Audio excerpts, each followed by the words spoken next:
Welcome back to the Demonland podcast. My name is Andy, and the D's finally got a win to open their account in 2024 and won by enough to sneak into the 8 for the 72nd consecutive round since the start of the 2021 season. What a time to be alive. Joining me tonight to analyse our dismantling of the Doggies is veteran Demonlander George. Good evening, George. Good evening, Andy. Good evening to Binman. Good evening to our listeners. And for our listeners, if you got tired of all the score reviews in our match against the Dogs, just wait to see how long you can last with tonight's review of the game.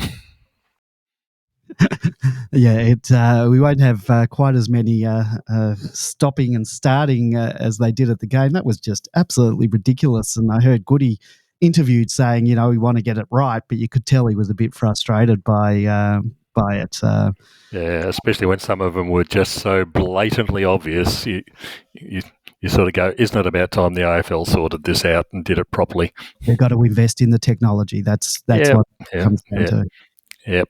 But ironically, where I was sitting there was someone yelling about it. But the first three were actually good calls by the umpire. Like one, I actually was thinking for sure it was going to be a point, but it was a mark. There were two, in fact, that were exactly the same scenario. That the ball didn't cross the back of the line. That the only way of knowing that for 100% sure is doing the review. The one that was frustrating was the one that was out on the full by the width of. At the end of the day, I want them to get it right. So if it means stopping, then yes, I want them to get it right. I don't want to find out we lost the grand final because they didn't do a score review. And put the cameras in all four posts. So that you can, instead of trying to look through a goal post to see what's happening on the other side. But cameras get whatever you need to do. What is actually the issue, though, with it? That it's never definitive. But, when it's going through the points, for example, they can only see from the camera that's in the goalpost. It should be a camera that looks from the goalpost into the points directly. What was the issue with the score reviews yesterday? Is it just that it breaks the flow in the game? Because the clock stops, so no time's lost. Yeah, but allows defence to set. For example, also the score review, I think it was T-Mac had actually got a free kick in front of goal, but they couldn't decide whether it had gone through first or not. The other weird one was when they ended up bouncing it. That was a massive. It didn't end up costing us, but they bounced it at the top of the square. Despite it being a point. That was a huge leg up, I thought, for the Dogs because that's if you were to put a clearance, if you were to have a ball up anywhere in your forward line, it'd be at the top of the goal square, wouldn't it? We'll get diverted if we go on. Digress. And you've already heard from him, but I'll give him an introduction anyway. He's going to help us dissect the stats. He's our resident analyst, Binman. Good evening, Binman. Good evening, Andy. Good evening, George. Good evening, Demonlanders. And last week I had a croaky voice because I was at a music festival for 3 days. And tonight I've got a croaky voice because my first opportunity to yell at the footy yesterday, and I took full toll. I had a great day at the footy. It was terrific to be at the MCG. What a beautiful day for footy. And I was sitting above the interchange bench and I need new binoculars because I was looking down at the board, some interesting new information on the screen that faces the players. But I think one of the highlights that's going to stick with me for a long, long time was watching Clary run off the ground near the end of the game after that pass that pass to Van Rooyen that set up one of JVR, or the last goal that JVR kicked. Just the big smile on his face and with the crowd going crazy and a standing ovation. It was one of the more moving things I can recall at the footy. And to be honest, I didn't think about this until afterwards, but it was an antidote to the awfulness of the finals last year. Not so much the Blues game, that was frustrating, but as I've talked about a fair bit, the Pies game was just such an unpleasant experience. So it was great to go back to the MCG, our home, and have a great day, but more importantly, see Clary, really happy up and about. And I thought it was really interesting. Gus was there in that sort of new role that's a bit undefined, but I really like the fact that the club didn't make a huge deal of it, and I'm guessing Gus didn't want it either. But hats off to the Demon Army for the initiative to have the helmets with the blue helmets. I thought that was a great touch. I was thinking, geez, I must have been getting hot in the sun with those helmets. So all in all, a terrific day of footy. And I am a big proponent for 1 o'clock games of footy now. I've decided you can get home by 4 and, it's you get to the game. So, yeah, terrific day. And one final hats off to the Melbourne membership team who were in their office busily sorting out issues, including for me with their tickets, and they were really terrific, I thought, and sorted out the issue. And obviously, they had to deal with a lot of irritated people, and me being one of them. So they did a great job making sure that I could get into the ground to see the day. Big man, before we jump into any discussion of this week's game, we did have some feedback for you in particular about last week's podcast. Andrew L. on Facebook says, sadly, your bin man focuses too much on his stats and not the reality of Goodwin's shortcomings as head coach and the negligence of the board extending Goodwin's contract in panic when no other club appeared to have any interest in him. Window of opportunity is closing quickly to a stubborn coach who pushes his way or no way in terms of player selection and continually outcoached by more talented coaches who are willing to roll the dice and make changes during a game. Put your stats book away, bin man, and watch players who continually fail to lower their eyes and make poor choices each week and are not addressed by the coach and just uses the same dribble each week at press conferences such as, we are working incredibly hard or we will learn from it, etc., etc., etc. I don't know if he was having a go at you, bin man, or the coach. It sounds like a bit of both. You have your right of reply. Please proceed. Well, I have plenty of practice over that. I wonder if Andrew knows of the thread, is Goodwin the right coach? It's been festering on Demonland for a long time, and if we had 2 or 3 losses in a row, I'm pretty confident he'll make a comeback. My right of reply is, Andrew's, that's his opinion. I've got a different opinion, and one of my other interests is American politics, and I have a good friend who is more on the right, let's say, than I am. And when we get together, what we end up doing is agreeing to not focus on our opinions, but to focus on agreed facts. And with Simon Goodwin, regardless of what you think of his coaching, some of the facts are pretty relevant. Of coaches who have coached more than 100 AFL games, of current coaches, he's right up there with 58% win rate. He's coached for 7 seasons, made finals 4 times. He's 50-50 in finals he's played. So that's a pretty good record. Of course, he's won a flag. It's unquestionably he's Melbourne's most successful and best coach since Norm Smith. That's a fact, not an opinion, just on the record, the fact that he's won a flag. But 58% strike rate. By comparison, the coach that everyone agrees is probably the best coach of the modern era is Alistair Clarkson, and he's 56.9% over his career in terms of a winning strike rate. Another coach that often was talked about last week, in fact, speaking of the Swans, is everyone seems to love Longmire and, they hail how good he is tactically. He's 61%, which is impressive, but he's got the advantage of course, playing up the SCG. He has coached 309 games of football. So what's that? That's getting up to 10 more, 15 years, 12 years. He's he's won 1 flag. So the same number of flags as Goody has. And on the tactical stuff, it's interesting. We talked last week of the 2 different types of coach, and absolutely Longmire's, and Chris Scott is another one. He's got the 2 flags, 68.1%, which is pretty impressive. Just quickly, the other one that everyone says is a great coach, Ross Lyon. He's 330 games he's coached, 56.1% win-loss ratio. So Goody has him there, and he hasn't won a flag. On any statistical measure, Goodwin's right up there in the modern era. Craig McRae is often pumped up and good on him. He's won his flag in his 2 seasons. But, like Chris Scott last year, maybe the Collingwood juggernaut might hit a wall this year, or they've lost their opening 2. Fagan's the other one. Fagan is probably a really good comparison to Goody. Fagan's coached almost exactly the same number of games, 164 to Goody's 162, despite the advantages of playing at a ground where it's like a 95% win rate up at the Gabba. His win-loss ratio is 56.1. He's not won a flag. They've been a perennial bridesmaid, and they've made a grand final but not won a flag. So, by any measure, Goodwin is a successful coach. There's no question of that. And just on the tactical stuff, as I was talking about, Longmire, he's a game day tactical coach.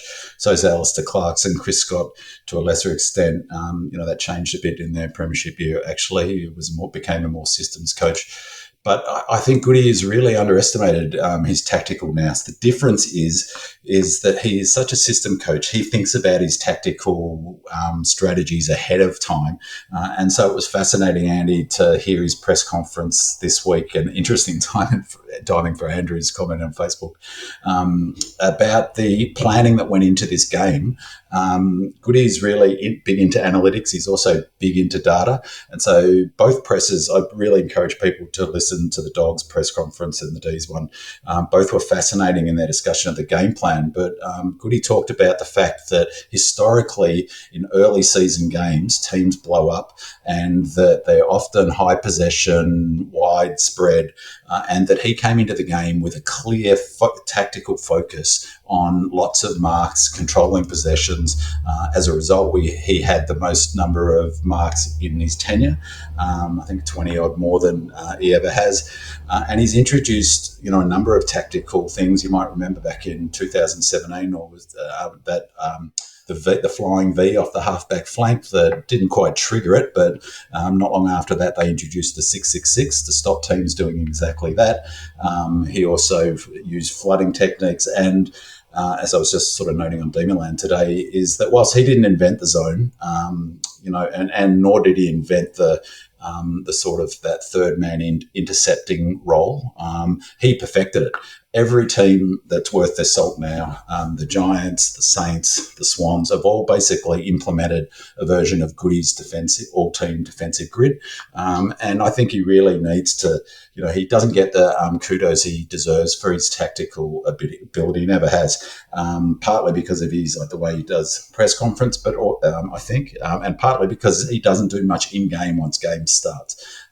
But this was a real tactical masterclass really from Goody in this match. And even Beveridge in his presser said he was caught unawares, paraphrasing him, about that, the way we played, the way we spread. He expected the Doggies to be able to respond to that much better, and was caught and found it difficult on the day to respond to. It was a big factor in our win. So, Andrew, respectfully, I disagree with that view, but, we can all have our opinions, but I think Goody's record speaks for itself, quite frankly. And for Andrew's benefit, it's not dribble, it's drivel. Dribble is what you do on a basketball court or out the side of your mouth. So it's what Nibbler does, dribbler the nibbler. Nibbler the dribbler. What it's like. Don't go there, man. I think I'll play devil's advocate. I won't speak on behalf of Andrew, but I think what sometimes some people do get frustrated at Goody is I'll concede he does do some of those, he's very good at some of those tactics. It's when those tactics might get found out is where some people get frustrated that he doesn't tweak things a little bit. And I'm not saying I think that way, but people say that he's stubborn and will continue going down that route, thinking that our processes, our systems will overcome it. But once they've been found out by a good tactical coach who knows how to stop our tactics, is where. Yeah, absolutely. That's what people say. But the reality is again, that's why that's an opinion, not a fact, and that's why I like facts. So the facts is 58% win loss ratio. You take out 2017. I mean, we were still in struggle town. He got some good players, just like Clarkson did when he started. 2019 was a complete write off with the injuries we had, and he deliberately, I won't say, we deliberately set up things for the future, like playing Fritter at halfback flank. And so he would argue, well, we've finished top 4 the last 3 seasons. No other coach has come close to being able to do that. Chris Scott won a flag and they missed the finals the next year. Where did, the Dogs just scraped into the finals the year, didn't they? Or in 2018, did they make the finals in 2018 or not make it? And they were a shell of themselves after we smashed them in the 21 grand final. The highest the Dogs have finished in any season at the end of the home and away is 5th in the last 10 years. So I take your point, Andy. That's what a lot of people's perspective is. But the facts remain is that he's got an extraordinarily strong win-loss ratio. Yeah, so, he would argue that, yeah, sure, no worries. Longmire is, Beveridge is lauded for his tactical ability, but they're our bunnies. So it's like he is a believer in the system. So, I'm not coached. I've coached basketball at junior level, and so I'm not really qualified to say which of those systems is, which philosophy is better. But he's a coach that believes in his system, and that he believes in getting the players locked into a certain way of playing. And I guess Goody would counter that. Record, the record speaks for itself. I was just sort of parroting what I've read on. Come on, Andy, you're all over Goody. Sack him. No, I'm definitely not. Well, let's move on. I wonder whether what Andrew from Facebook thought about Goody's selections this week. Yeah. He gagged them from the week, but that comment was after the Sydney game. So I wonder what he thought of them this week, and we will no doubt get into all that a bit later on because we do have some questions about it.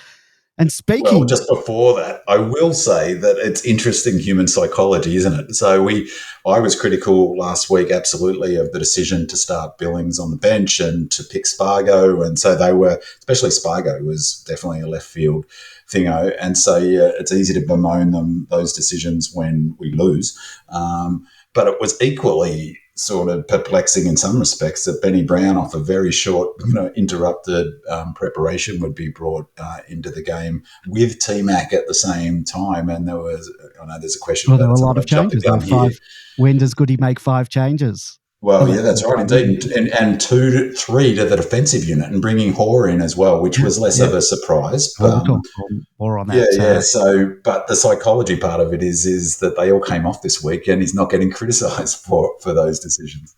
And as well, he's probably not getting the plaudits for those moves, because speaking of people that were angry after last week's games in the hot and humid conditions in Sydney, I wonder what our good friend Don't Make Me Angry thought about the game this weekend. You might recall that Don't Make Me Angry was very upset, or very angry, I should say, in his voicemail that he left the podcast just minutes after the final siren sounded in Sydney, exclaiming that our season was over. I think he said it a few times, it's over.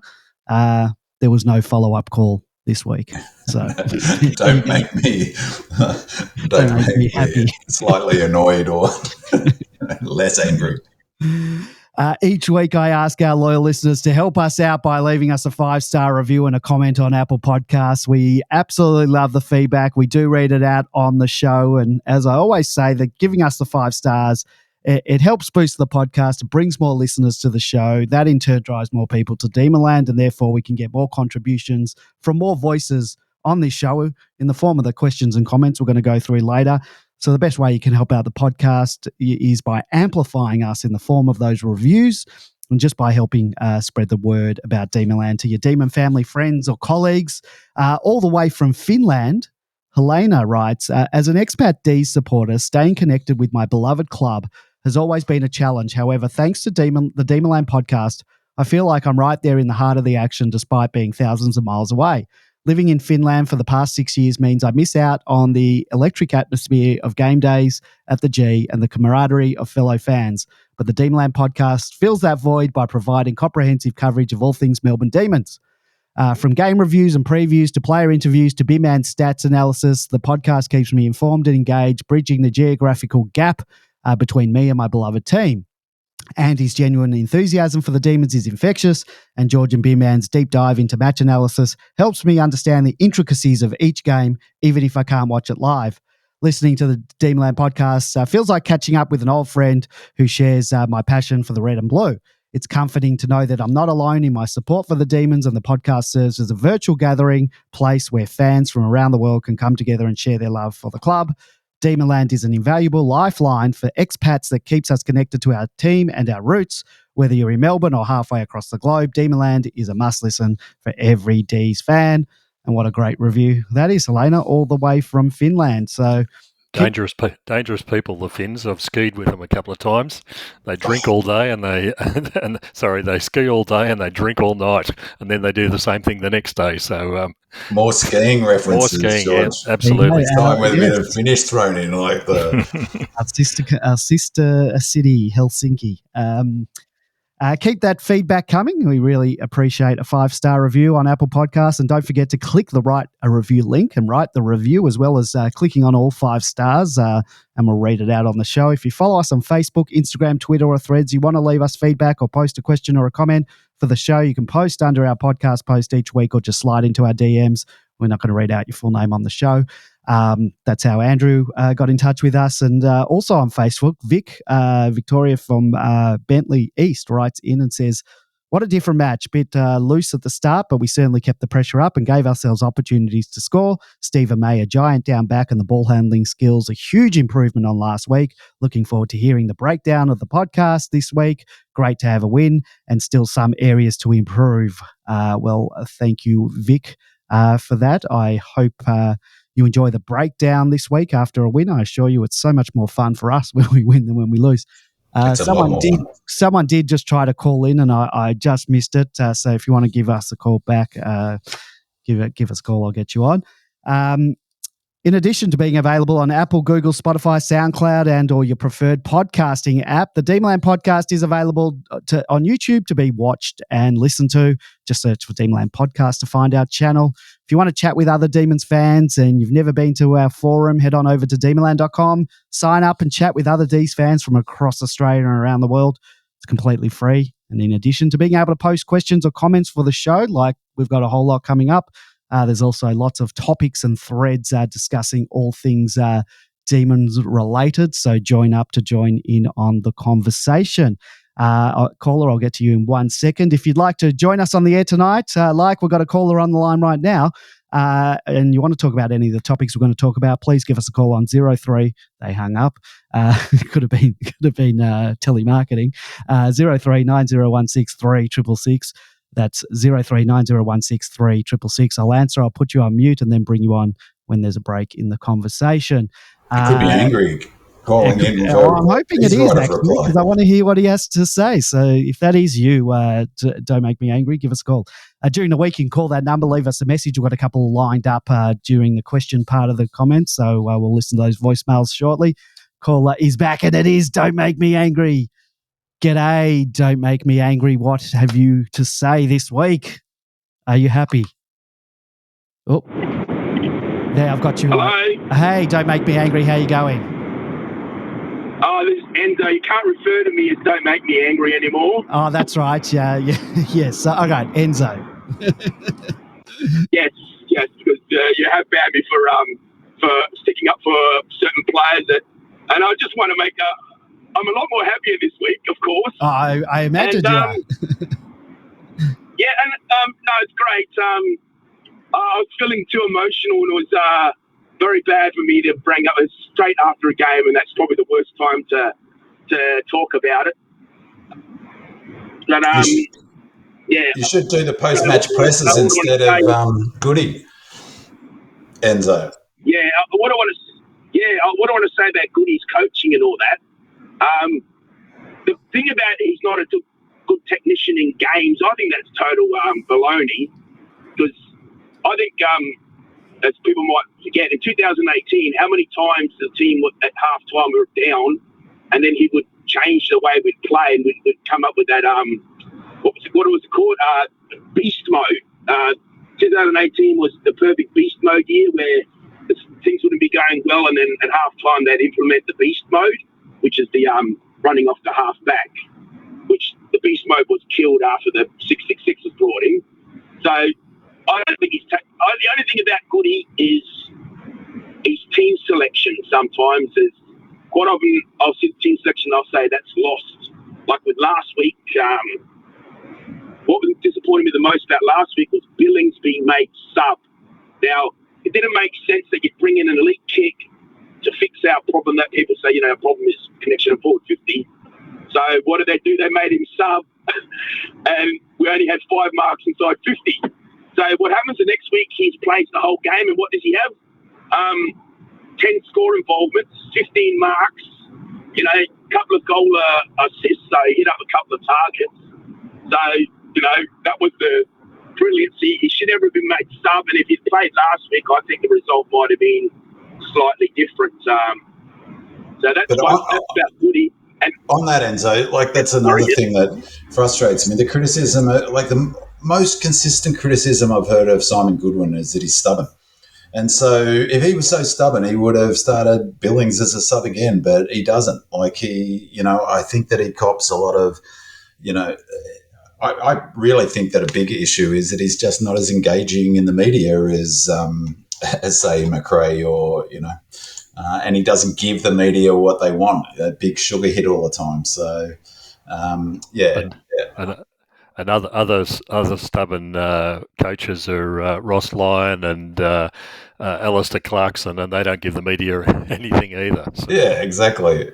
There are a lot of stubborn coaches, and what I also would say is they're all, ultra, what do you call it? Like alphas that, of course it's my way or the highway. They're the senior coach at the elite level of AFL footy. So, they're going to be pretty strong on their opinions, and they're going to be pretty confident that their systems are successful and the ones to go with.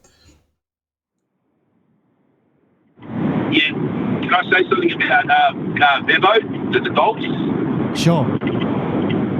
Yeah. He is the most stubborn coach in the AFL, and I'll give you the example.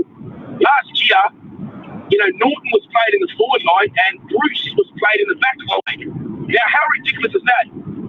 Norton is a natural defender and Bruce is a natural forward, but yet he put him in the total different positions. And I think their season might have been different if Bruce is in the forward line and Norton's in the back line, and he just will not put Norton in the back line because that will transform the Dogs if he went into the back line. But I hope he does keep him in the forward line because that means the Dogs will never become a good team unless he goes back. But one other thing, I want to hail a couple of players that I will never take. I would never accept this particular player people criticising him, and that's we all got to bow down and hail to a certain meat-eating man called Tom McDonald, who has always given 130% effort to the Melbourne Football Club, and people always criticise about the way he used to kick out of the back line, but I don't think it was a bad kick or a bad body. He always tried to take, what was his wrong is, he was a risk taker. Yeah, no, you're right. That's exactly right. Exactly right, Enzo. He bit off more than he could chew often. Technically was always a good kick. He just would take those corridor kicks on. My heart was in my mouth. I kept expecting him to turn it over. I've still got, I can still remember those turnovers from halfback flank. But yeah, he was fantastic yesterday. He looked in pretty good nick too, I thought. And we're going to talk a bit more about him later on, so we won't talk about him too much now. Anything else, Enzo, before I let you go? Yeah, so I won't ever hear people going, he should be calling a McDonald, people calling him a campaigner on certain sites. And people should really bow down to him because without him in 21, there is no Melbourne premiership. So, and I've got to praise Billings. I hope he plays all year. I hope that's not one Swallow making a season. And another thing is, Tom Swallow, he's got the Swallow or the Sparrow. he's got to live. So since he's signed his contract, he's just produced nothing. So I don't know whether that's Oliver coming back in, but he's got to show a bit extra now. But he's still a good player, and all we got at Howell, of course, Oliver. The criticism of the media is just absolute rubbish, and the criticism of our culture is just absolute rubbish. And I've rang up SCN and I've complained about how other clubs have done the same sort of things and their culture has never been questioned, and Melbourne has. Collingwood, remember 1 year they had 11 players tested positive during the pre-season for illicit drugs. So that allegedly. But anyway, Allegedly, have yes. a good night, fellas, and it's not making me angry. Bye-bye. All right. And go D's. All right, Enzo, but please do call in when you are angry. It's good content for the show. Thanks, mate. We'll speak to you soon. That was Enzo. We can't call him "Don't Make Me Angry" anymore. Or this week. All right, so let's get into our match overview. The D's secured a decisive victory over the Western Bulldogs in their round one match, winning by 45 points and showcasing a compelling narrative of resurgence, tactical prowess, and some individual brilliance. The comprehensive win marked a significant turnaround for the Demons after their previous week's loss, and despite some early pressure from the Bulldogs, the Demons displayed resilience under the scorching sun at the MCG. And despite the occasional flashes of brilliance from star Bontempelli, the Bulldogs, in effect, struggled to maintain momentum against a resolute D's outfit. In contrast, the Demons displayed a renewed sense of cohesion and efficiency, led by standout performances from key players. Captain Max Gawn dominated the air and the rucks with 9 marks, 8 clearances and 35 hitouts, while our king Clayton Oliver returned to his very best as he exhibited his midfield mastery with a mesmerising performance, earning accolades from fans and the wider AFL world for his impact on the game, racking up 35 disposals, 8 score involvements, 7 inside 50, 6 clearances, 5 marks and 589 metres gained.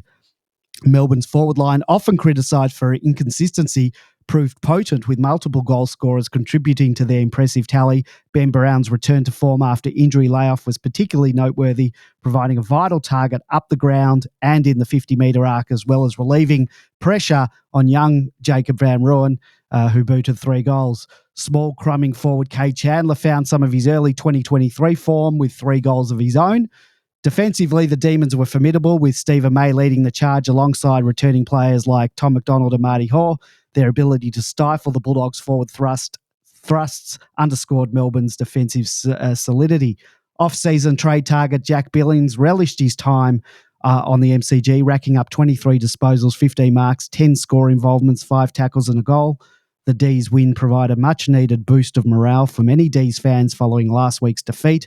With key players firing on all cylinders, the Demons have laid down a marker for what can and should be expected going forward in 2024. So, gentlemen, if you have any more brief takeaways from the match, keeping in mind some of the topics we'll be discussing a bit later on, George, followed by Binman. No, I think we'll cover it all off pretty well during the night. The questions being asked are pretty comprehensive tonight, so they actually we'll go straight towards those, I think. Yeah. The only thing I'd say is sort of really the same as last week. I'm not going to read too much into the win. It was great to get a win, and it really was important to get to go 50-50 after round 2.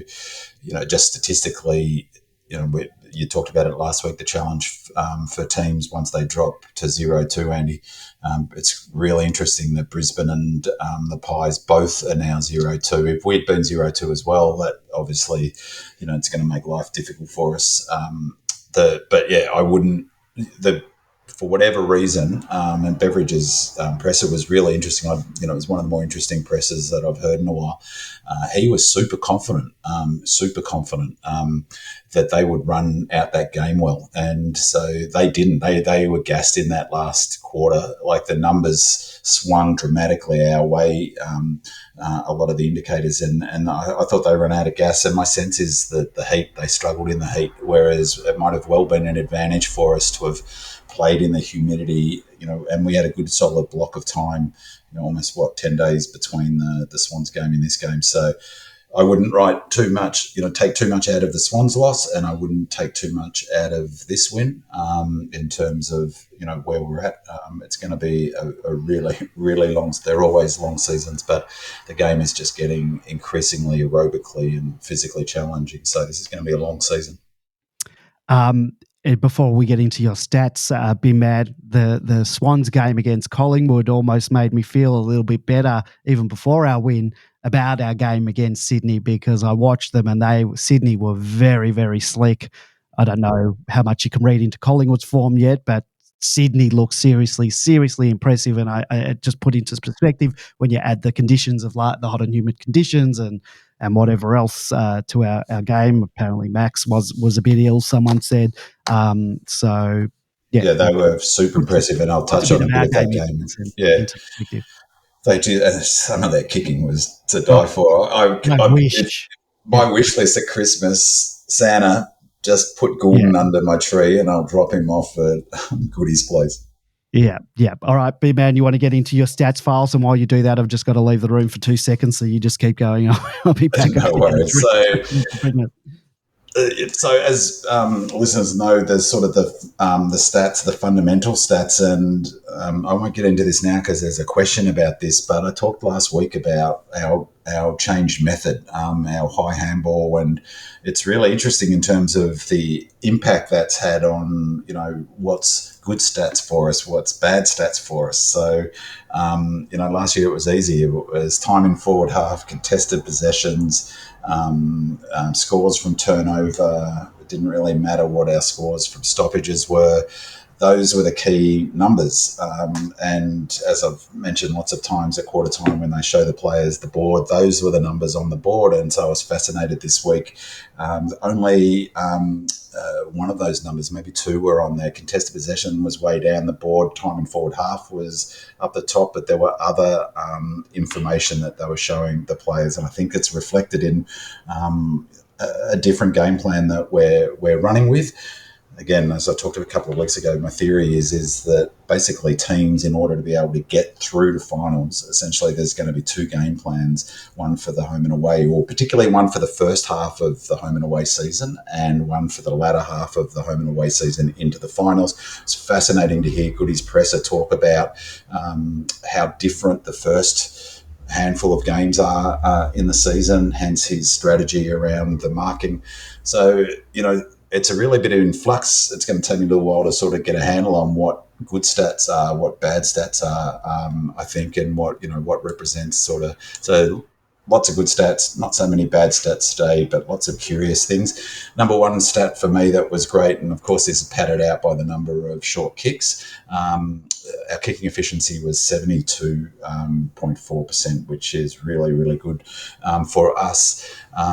Yes, that was padded out a lot by kicks, but Beveridge made the point in his presser that one of the things that disrupted the way the Dogs played and they struggled to cope with, and he sort of implied that he was unhappy with how his players responded to this. He made the point that a lot of our short kicks weren't switching. They weren't going side to side, sort of dead kicks. They were going forward. And that was a really noticeable sort of aspect of the game. A lot of short leads, but they were kicking the ball towards our goal, not sort of wasting time kicking back and side to side. In fact, it was the Dogs who wasted a lot of energy kicking back from side to side. We had 10 more intercepts than them, 5 more intercept marks. That's, the game is all about turnovers these days, though there's an interesting stat around stoppages. Plus 11 for hit-outs, plus 7 for hit-outs for advantage, plus 10 for tackles. That was massive. Plus 3 for tackles inside 50. So we had 7 this week, which was impressive. Really fascinating number. And sort of what I was saying, we came to play in terms of our stoppages. We were plus 22 for stoppages. Keeping in mind, we regularly lost that stat last year. I'd say 70% of games that we played last year, the opposition scored more from us than stoppages. We scored the other big number, so 22 plus 22 from stoppages. We were plus 20 from turnovers. So massive. That's really the 42. That's the difference right there in terms of the ultimate margin, which was 41. I think huge thing for me, like I was so pleased I was watching this, I thought our fitness looked fantastic, and that was evidenced by the way we ran out the game. And again, last week, we sort of struggled in that last quarter, evidently, and that was reflected in our pressures numbers that fell through the floor in that last quarter. I think from memory it was 159 in the last quarter. 180 is considered average. So for the match it was 172 to 162. The pressure rating points, remember 200's elite. In the third quarter we really ramped it out after we came out at halftime and put the game to rest, really, and you could see it. The eyes told us tale. It was 195 to 162 plus 33 pressure points in that game. What's interesting about those numbers is it feels a little bit low, but as we talked about last year with the pressure numbers, they're very influenced by the model. So less contested possessions, less sort of contests, and more of those kickings and high marking games. By definition, you'll get less pressure points. But we finished out the match quite well, 167. Reflecting what a caution on not reading too much into this game, the Dogs fell in a hole pressure-wise, could only manage 155 in that last quarter. So they really struggled, and again, Beveridge noted that he had a real note of surprise in his voice because he expected them to run out that game well and said as much. Our top five pressure players, number one was Jack Viney. Number two was Billings, who was just fantastic. Jack Viney had 30 individual presser acts. The second, Billings had 21. What a game by Viney in terms of that pressure. Cozzy had number three. Kay Chandler, who had a great game. I was really pleased to see that. He really needs to be that crumbing forward to Smitty's spot, and he went a long way to Smitty's spot this week, I thought. Christian Shalem was the next one, who also had an excellent game, and it was fantastic to see him in the middle. I think it was, speaking of Goody, if he sticks to his systems, there was no thought. I never had a single thought in my mind that he was going to go back and that Sailor, he wouldn't continue on playing Sailor in the middle, and that's exactly what happened. You mentioned Maisie, so in the good category, you mentioned Maisie. He had a good game, Andy. He had 607 metres gained, the most of any player on the ground, which is just awesome, and reflective of a really, playing a much more aggressive role higher up the ground. And there's a question about Lever later. But I think his Lever helped him play that role. And how was that free kick? I can't believe they gave him a free kick, but when he ran through those two doggies on the it must have been right in front of you, George. That was just awesome to watch. He looks in good nick, doesn't he? He looks, he looks like he's moving well, and he kicked well too, I thought. So, a great game from Maisie. Of Clary's 35 possessions, 26 were uncontested, and I've put this in the good category because I really like that. Like he's got such great vision. Technically, he's not the best kick, but he was great yesterday, and he hit some beautiful kicks. And I really like, if he's getting more uncontested ball, because one of the things that stood out for me yesterday is just I can't recall seeing a more natural footballer than in terms of his footy IQ. His footy IQ is through the roof, and I just was loving watching him play. But I'm really pleased that so many of his possessions were uncontested. You mentioned Jack Billings. Only once has he had more than 20 kicks in his career, so that was almost a career high. The last time he had more than 10 score involvements was back in 21, so a huge game for him, fantastic performance. In that last quarter, we generated 11 scores from 13 inside 50s. That's just nuts. Partly, though, I would caution not to get too overjoyed with it, in the sense that it really probably reflects the Dogs hitting the wall and their pressure dropping off. And it just shows, you saw that in the Pies game. They could not apply pressure. They could not run. They were completely gassed in that second half, the Pies. You could see in this game, the impact of when teams get gassed. In that Pies game, by the way, the Pies gave up something like 8-9 goals in red time, which speaks to a team that's, for whatever reason, not yet fit. We were more efficient yesterday with 27 to 18 effective clearances, but the key thing is we converted those clearances 47 to 21 points, as I mentioned before, plus 26 for stoppages. It was a bit difficult to find bad stats, but we were, after being up in ground ball gets last week, which was a bit of a strange anomaly given how well the Swans do in that space, we were down 13 ground ball gets in this game, which I would never have guessed without looking at the stats. Just what I think about, shout out to Wheelo Ratings for most of these numbers. That's so it really helps me look at the game, especially since I'm not listening to footy media so far this year, except for First Crack.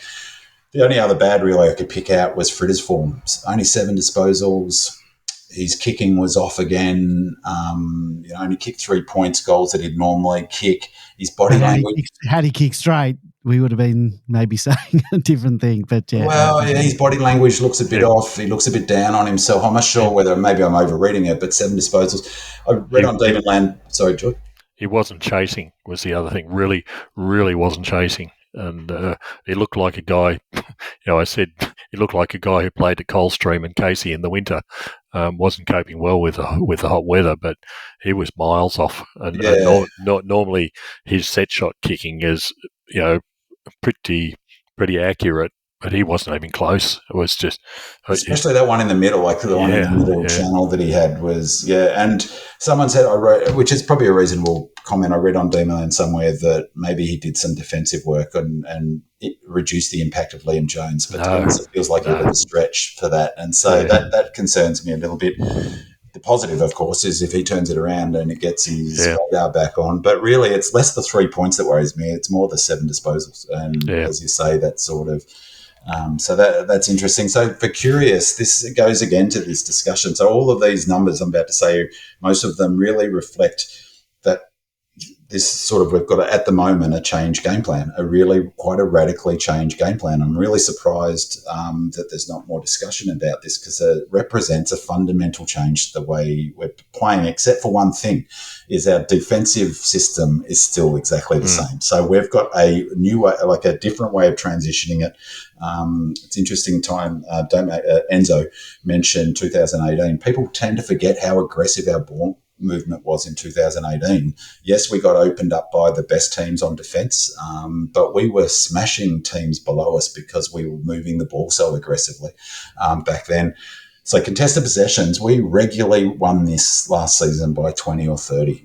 And it was basically, if we win that by more than 15, we don't ever lose. The contested possessions were dead even. And at 3/4 time, I think from memory, the Dogs were well up. It was just that last quarter the Dogs really fell in a bit of a heap. So that's really un-Melbourne-like in the method that we employed for the last 2 seasons. Similarly, inside 50s were 53 all, and at one point they were well in the Dogs' favour. Again, they're really strange numbers for a Goodwin coached team in 21, 22 and 23.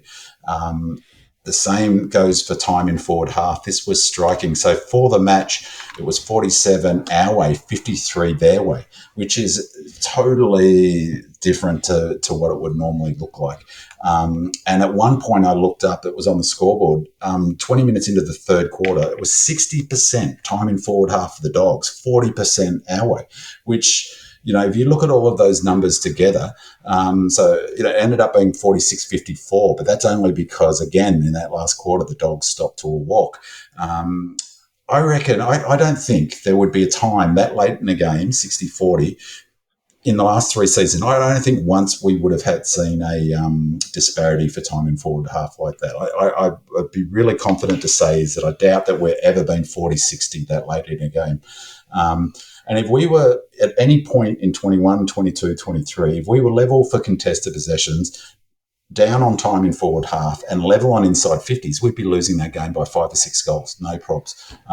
But with this way we're playing at the moment, the stats are, scores from turnover. And so curiously, we scored we scored a lot of our scores from the wing forward. So we scored 62 points, our scoring chain, 62 of our points that we scored, so well over half, they started on the wing. That's where the scoring chain started. So Billings and Windsor and Langers and May. That's where May was doing a lot of his damage, and even Lever when he got up the ground. So that's remarkable. They only scored 25 of their points from the wing zone.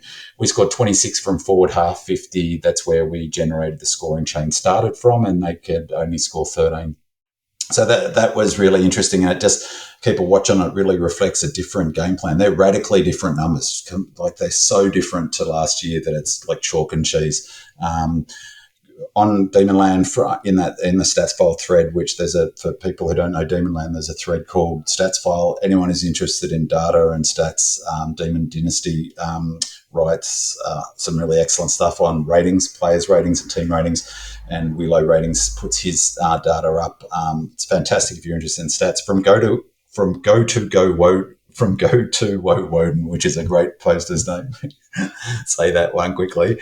He noticed in the stats file something that I'd missed that I thought was fascinating, that Sparrow had 0 centre bounce attendances, which was really, really curious. I can't imagine he's carrying anything, because otherwise surely he would have been the one that was subbed off, and his time on ground was 77%, ahead of similar players like Salo, Viney and Clary.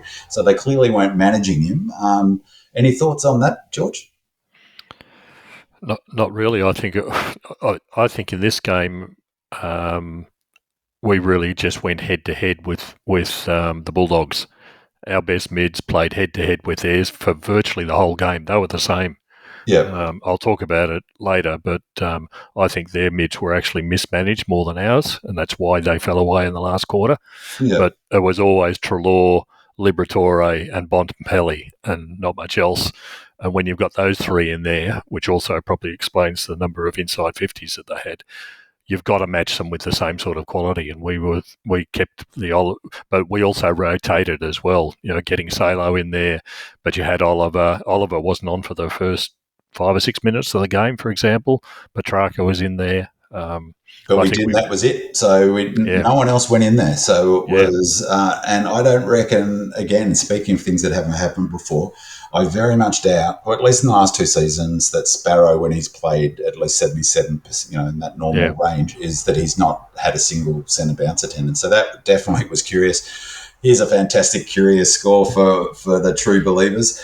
Our expected score was 83.3, so we were plus 23.7 above our expected score. I mean, that just makes for beautiful reading. I want to see that every single week.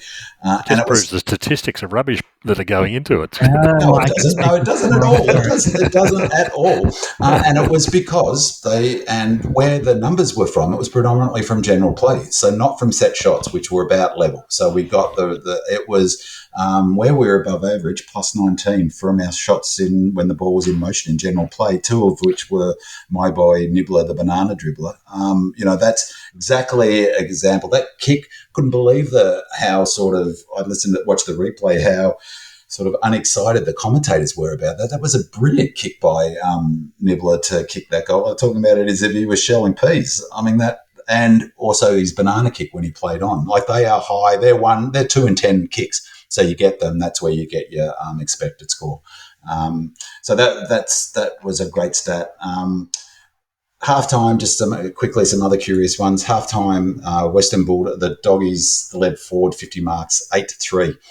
Forward 50 disposals. They doubled their forward 50. They had 30 forward 50 disposals to our 15, but only, from all of that work, only generated 2 shots at goals from within 30 metres compared to 7 for us. And that was because we were running it by hands and getting it deep. Nibbler got one of those goals, and so it got 2 of those goals, and we had a couple where we ran into the goal square, including Brownie and others.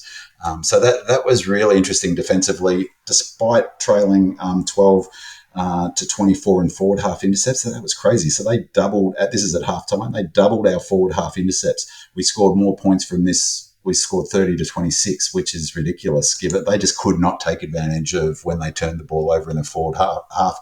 And that's because of our defensive system. Our defensive system was so well set up that they were completely flummoxed. This was a curious number I saw. Van Ruins kicked 92.1% of his goals in his career thus far from set shots. That was last year, I should say, which is the highest percentage of the top 50 goal kickers in the AFL. And again, 2 of his 3 goals yesterday were from set shots. Beautiful kick for goal, terrific. The most marks that we talked about, most marks that the D's have taken in a game under Goody, it's 133, and that was in his second game as coach way back in 2017.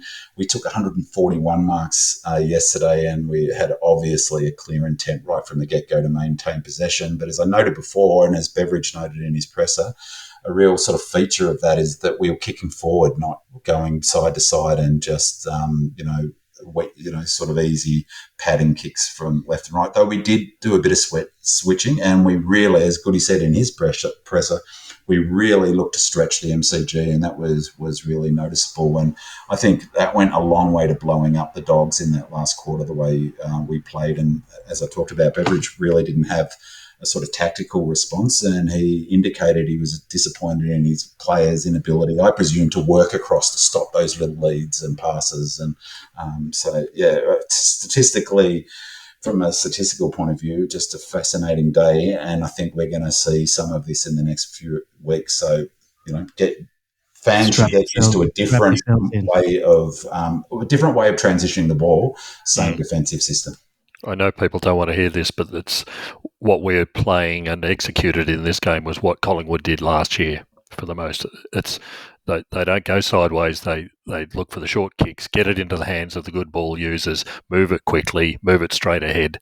That's the way that we're playing this year as well. And it's always been the trend. Once a team gets to be premiers, everybody else tries to copy them, and I don't think we're copying, and we just didn't execute. Collingwood perhaps look at the other way around. They were last year playing the way that we play. Yeah. We didn't have the players to execute, but the successful teams are playing that way. And like I said last week in the pre-season stuff, the switch as we know it is dead. It's players are too well trained, too fit these days. They cut it off. I was watching Essendon Hawthorn. It was just awful to watch. You could see things stopping before they'd even executed the first kick. And it's so much so now, George. But like watching the game now, watching the D's play, when the opposition switched like the Dogs did a few times, just out of frustration, and you're almost relieved because our team is so good at washing across the ground that it's almost a chop out for them. They can regather their energy and. You just say to yourself, "Oh, this is going nowhere" before it's even started. Exactly. The one thing I agree with you that there's a real similarity, but this way we're playing it's inspired by the Pies, but there's a big difference, I think, which is the use of the handball. But I'll talk to that later. And but I think you're right. That's exactly right. Like fast ball movement, is obviously the way to defeat zones. So.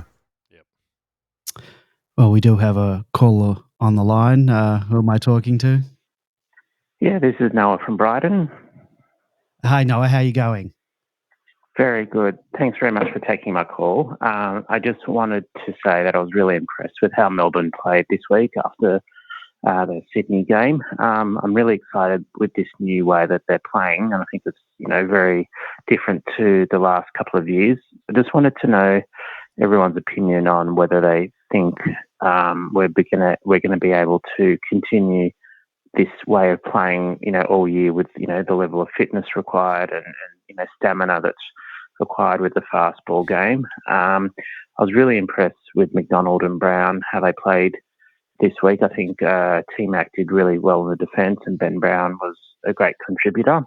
Just wanted to know your opinion. And finally, with the proposition for us to be at Caulfield Racecourse, just wanted to know your thoughts, whether you think it's realistically going to happen, and is it going to have a social club where we can have a few drinks, celebrate?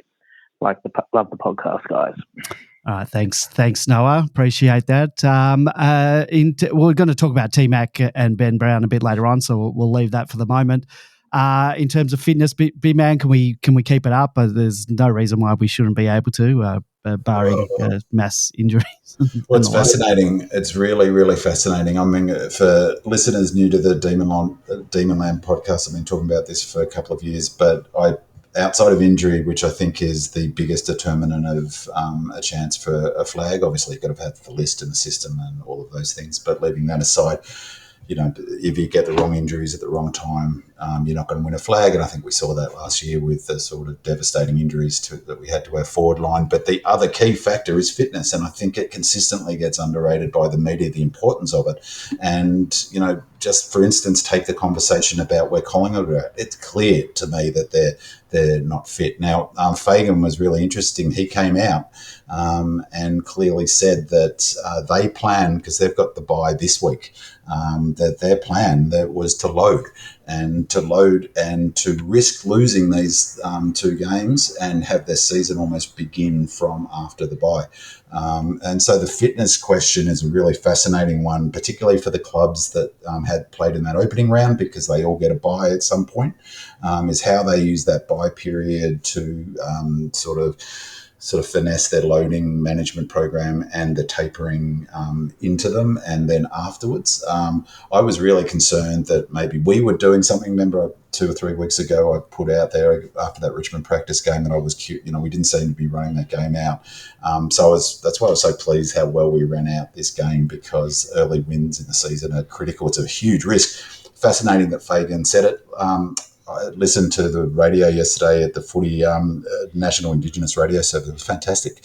And Chris Johnson was on it, and he was asked about Collingwood, and he said exactly that. He said, look, he hasn't spoken to anyone at Collingwood, but his assumption is, just from watching them, is that they're in a heavy training phase, and that you could see that they weren't running out. You can't run it out. You can't do that all-team defence, and you get cut up by any team. So it is the $64,000 question. I think, are we going to be fit enough? Who knows? I used the analogy last year. It's putting a cake in the oven, and you don't know until it comes out whether it's worked. And, it's a science, but it's a pretty complicated one. Many would say it's an art, I'm guessing. So who knows? Injuries will play a big role, and, getting the program right. One huge positive is our middle of the year bye this year. We don't have those stupid 9-day breaks. We've got after this first bye, we've got a full 2-week break, and then after our middle bye, we've got a proper 2-week break. So that should go a long way to help us be in a good shape come finals, I think. Just to answer the last question from Noah, social clubs are dead. They were leftovers from the 1960s. Nobody has a social club these days, and it would never ever. Well, to give you an example, at Amy Park, there's a cafe there that we were offered when we first took up the contract. They had a look at it from a business perspective. It was never going to make any money. There just isn't the traffic, and the last place you'll get any traffic is in the middle of Caulfield Racecourse. You've got to operate these things all week to make money out of them. There is no point. Why would people go to Caulfield? It's a training ground. That's all it's designed to be. If you want the social aspects after the game at the MCG. Or online. Yeah, or online. All right, Noah, I'm hoping that answers your question. We do have another caller on the line. Welcome to the Demonland podcast. Who am I talking to? Oh, good job. My name's Damo. Damo, is it you that's asked a couple of questions we've got coming up tonight? Yes, Okay. I have asked Fantastic. a couple of questions. Fantastic. Well, what can we do for you now? Well, I'm really happy with how the Demons played. I thought that that Footscray were really quite shoddy, which they might come back or might not. But there were a few things that the Swans did that looked like what we had been trying to achieve, and some of them, and I put a couple of mentions in there about some of the things that they do, like knocking on. Well, one sec, Damo.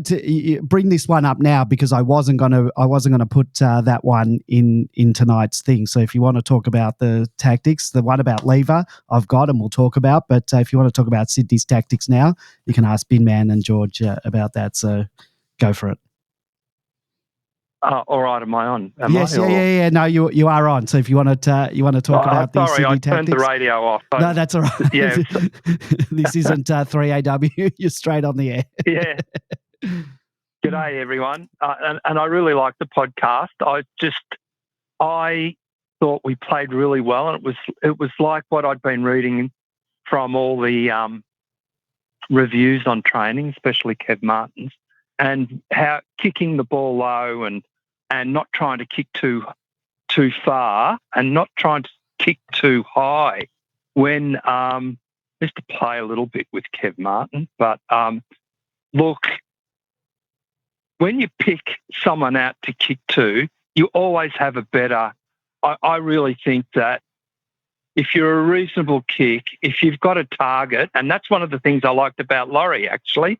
He always looked up for a target, and it was one of the things that I was critical about Clary last year because he seemed happy to kick it over his shoulder or not really look up, but he hit every target on the weekend. He was fantastic. He was great. And I really like Jake Lever, and I think he's pretty good, but I've noticed him at the footy, and he's reasonably critical of other players, and he just seems to kick to an area of the ground. And it's as someone else said, it's like a rainbow. It goes up high and long, and it comes back in pretty hard. But having said that, I watched the 15-minute review on KO today, and I saw that he was in one of the best passages, dropped his eyes down, hit track on the chest, and it ended up going down for a goal. But that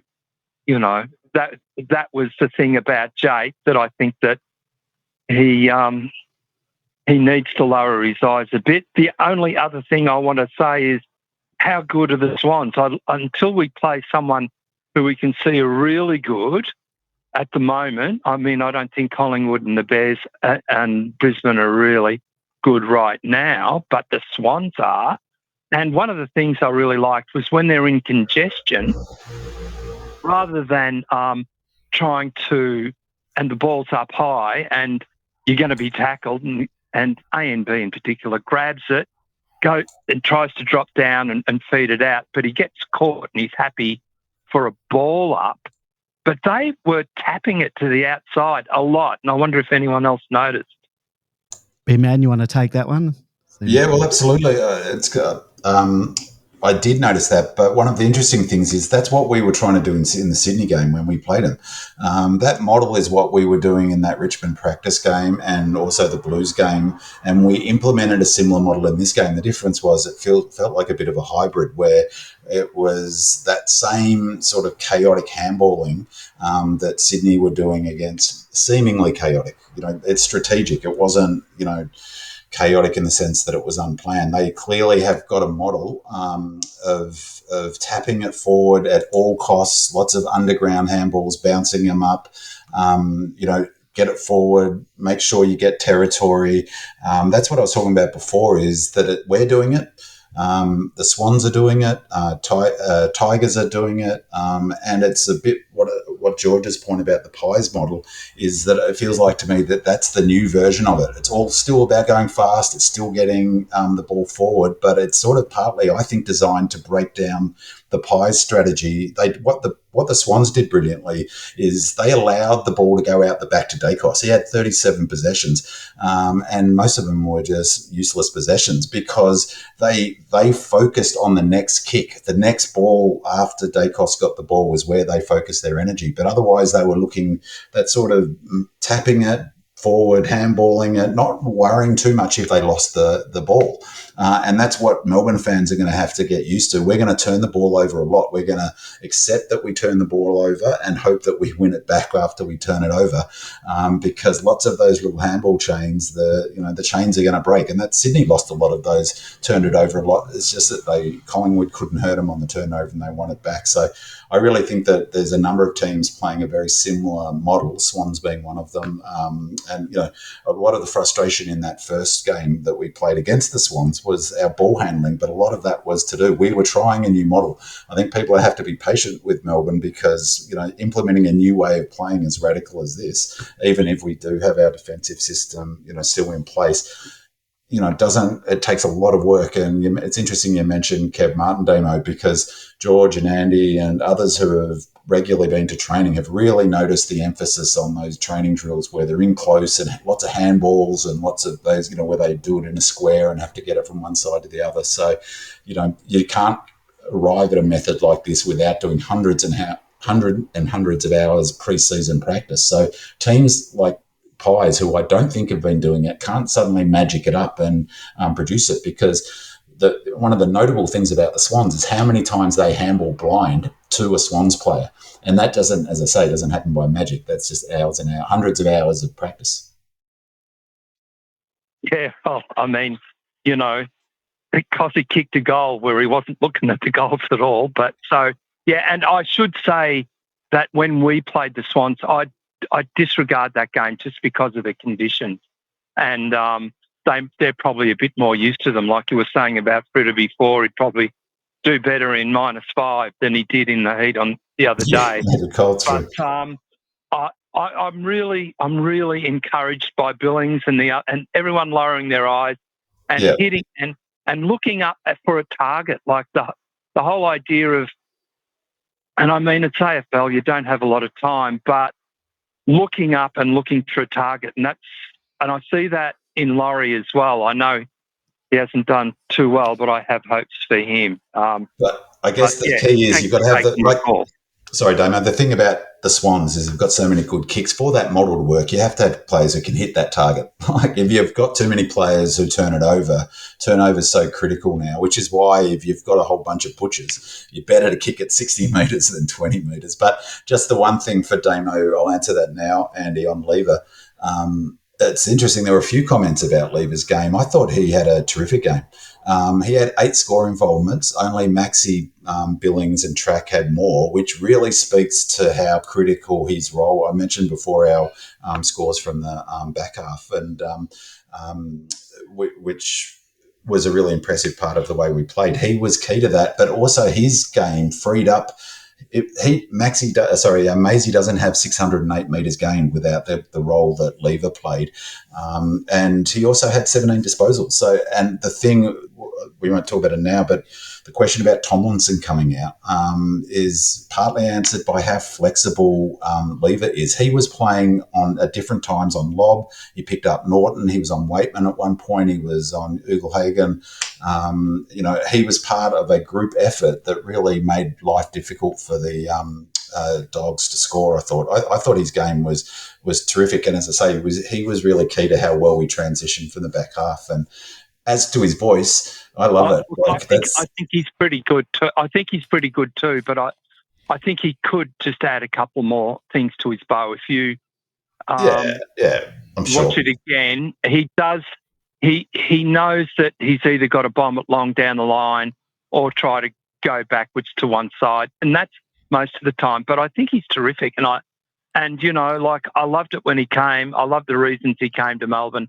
I think back quite often to when after he did his knee, and you saw him going through extreme bloody training things, trying to get ready to play as soon as he could when he was 22. And I just think that, he's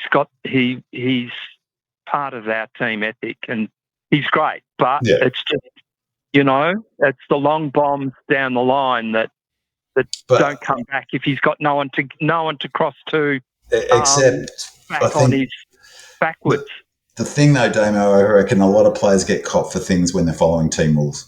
Like we don't always know that the rule is if you haven't got to get it down the ground is to not turnover's so critical. He's a halfback flanker. You turn it over on your halfback flank, you're gifting them a goal.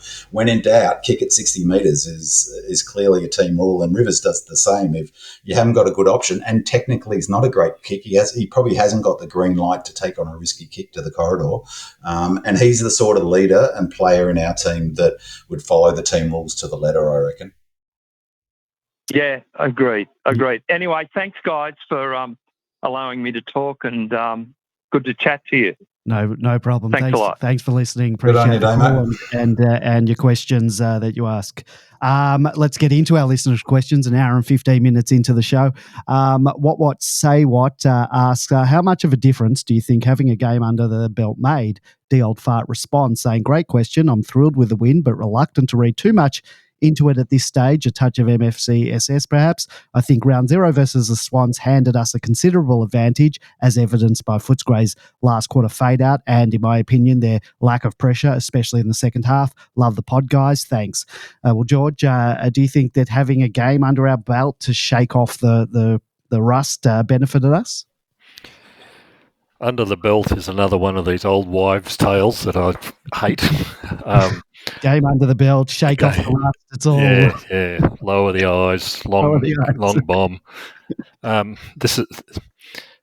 It didn't do Collingwood and it didn't do Brisbane any good for this week, did it? So they're very rusty. They're very rusty.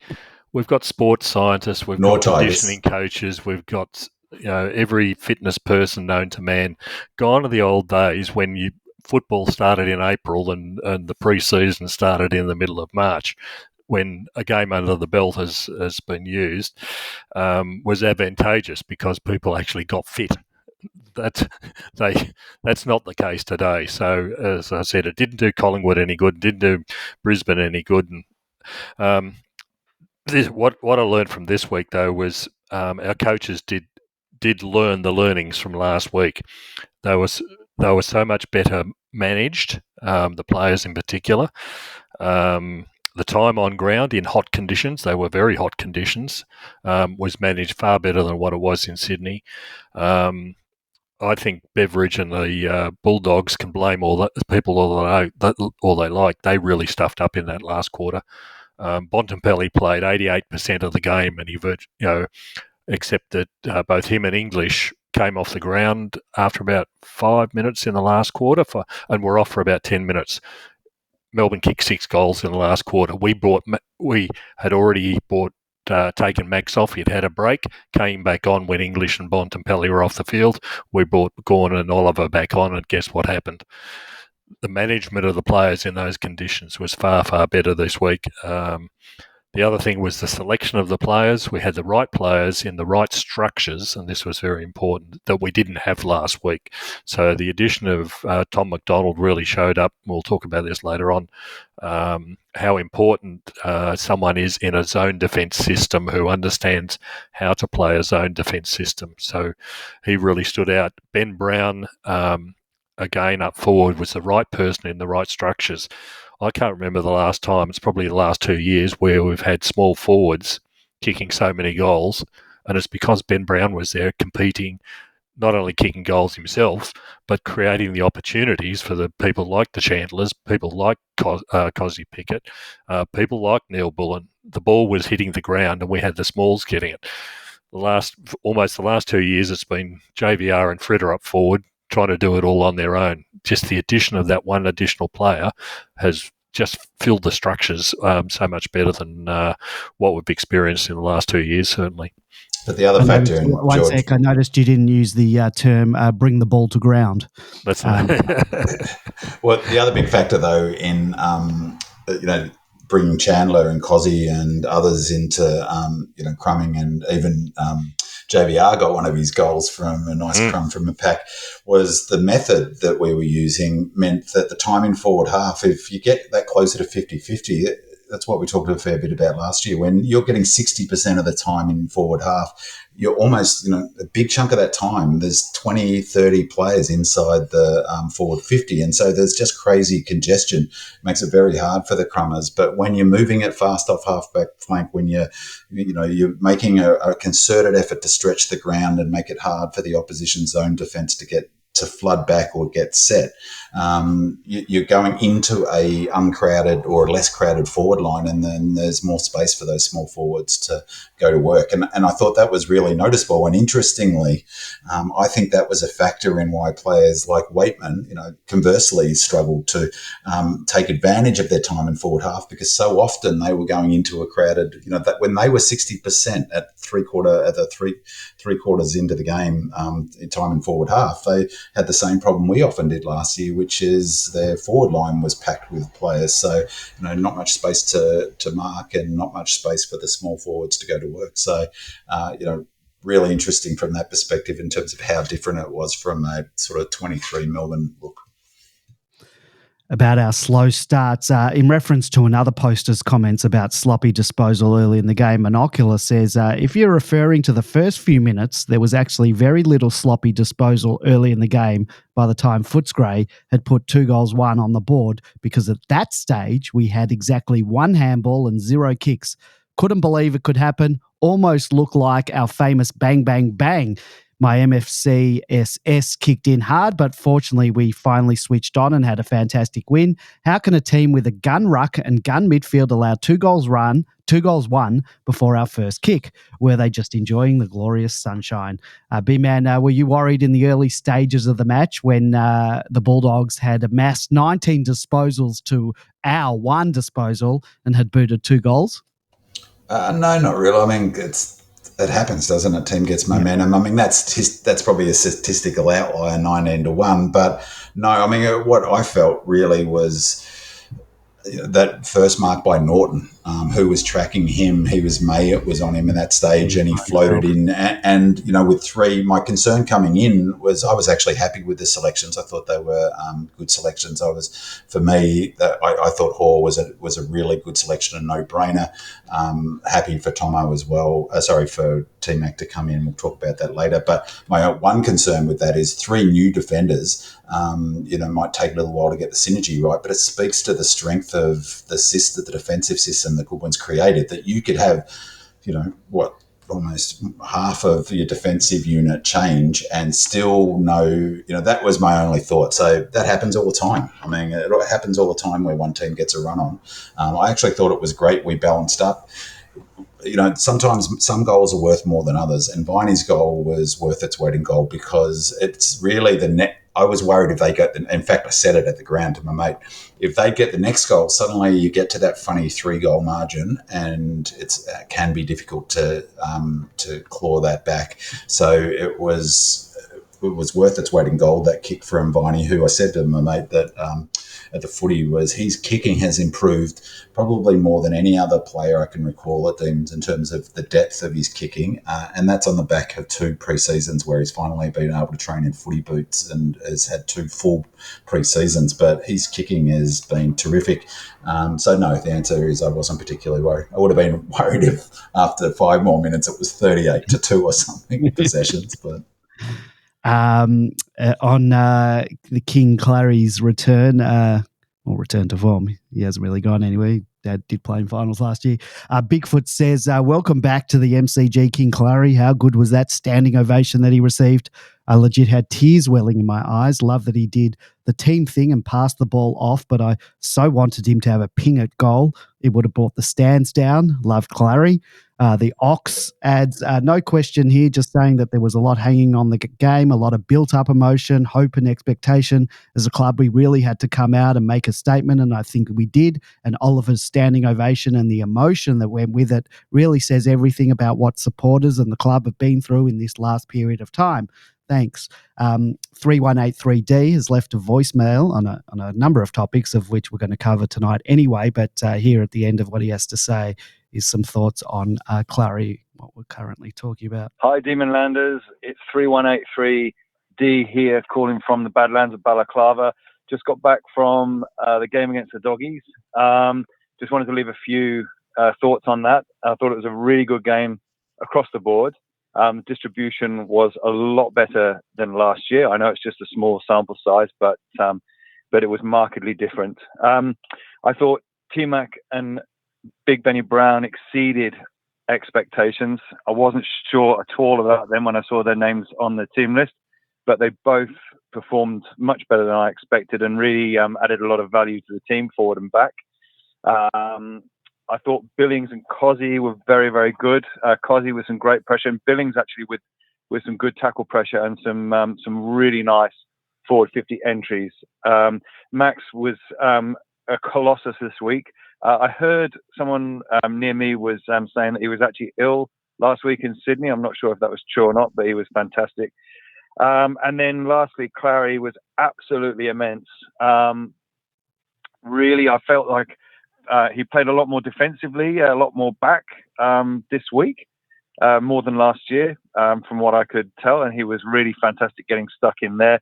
Also, that kick to JVR in the last couple of minutes was a real statement of selflessness when he could have had a shot legitimately, but he just dinked it to JVR and got the good ovation from the members as he went off after JVR converted. So all in all, a small sample size, but after last week's showing, much more improved and some reasons for optimism for this season.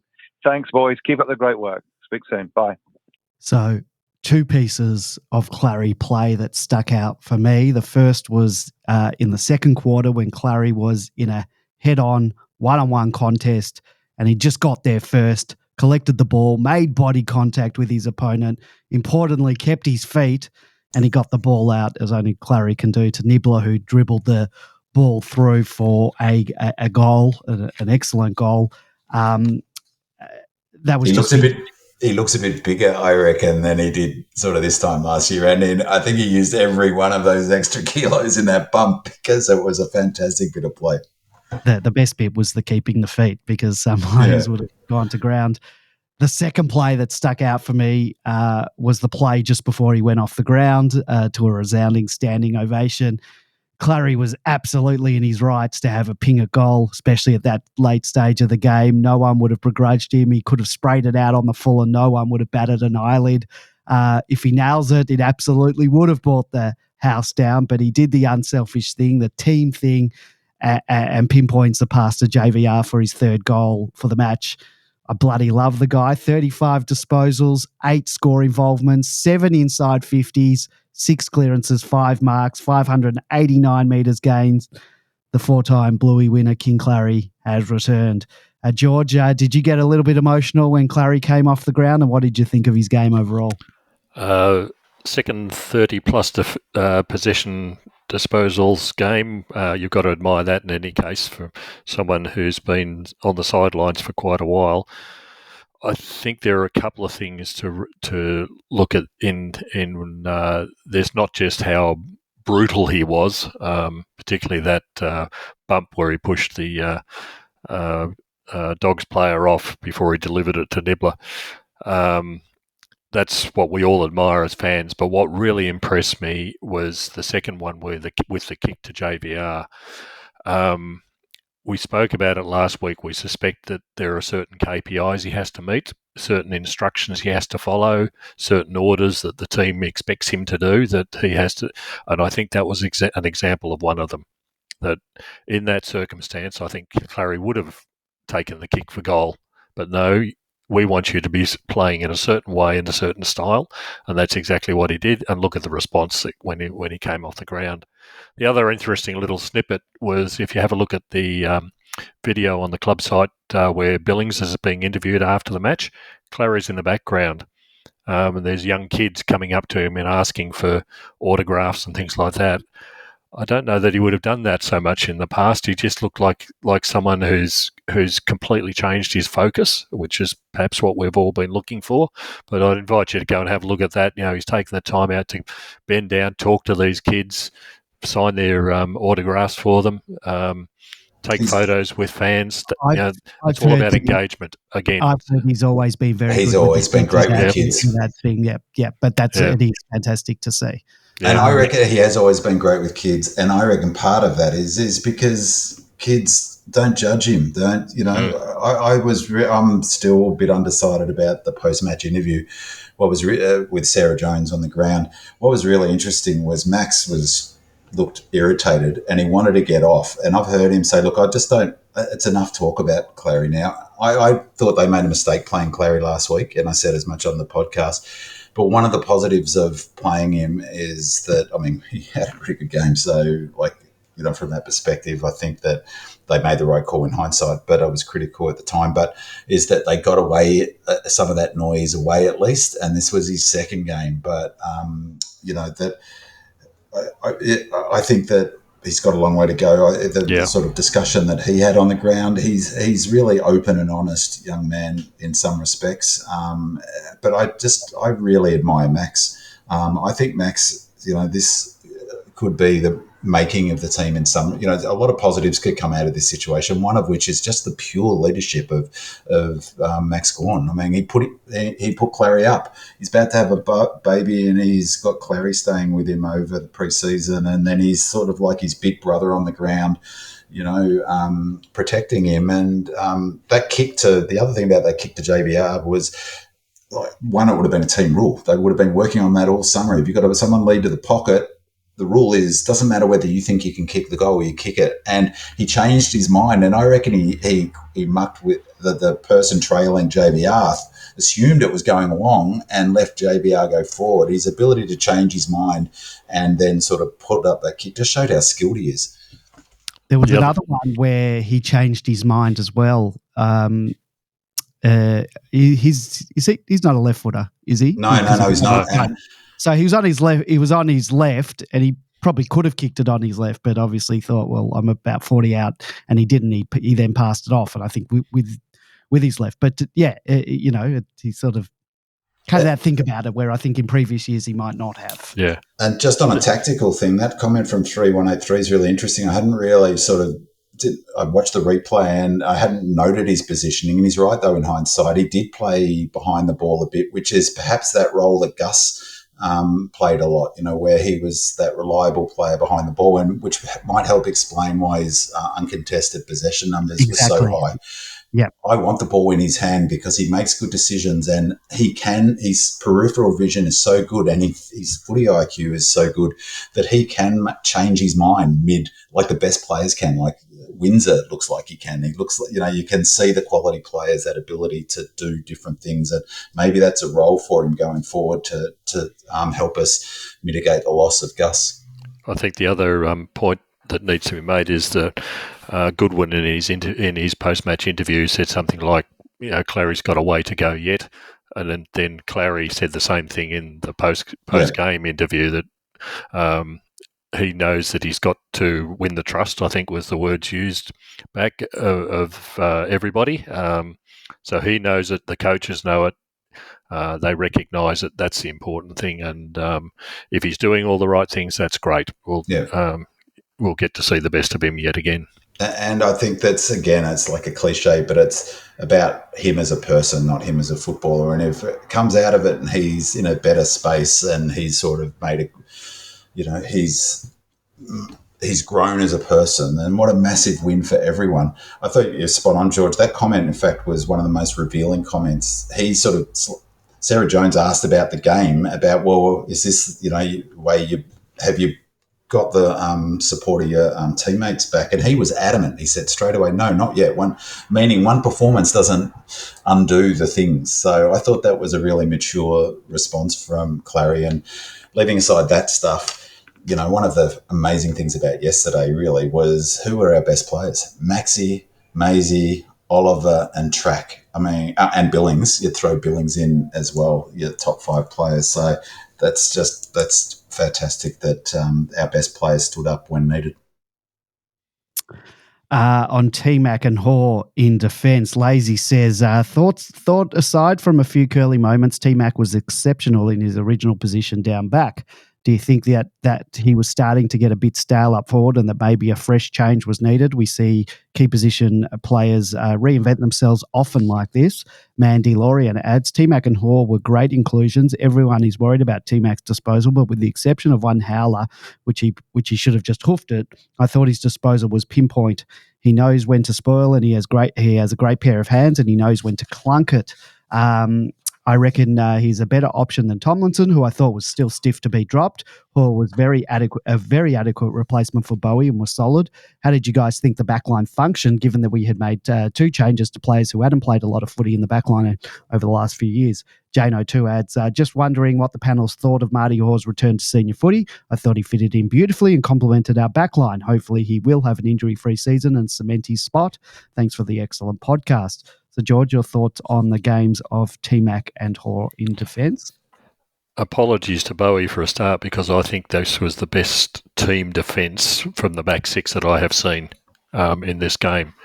The addition of T-Mac I was worried about initially because he's been so long out of it.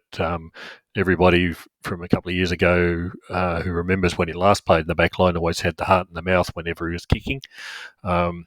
He played his role absolutely brilliantly. Marty Hoare played his role absolutely brilliantly, and more importantly, it enables people like May and it enables Lever to do what they want to do instead of having to cover for people who aren't playing their roles.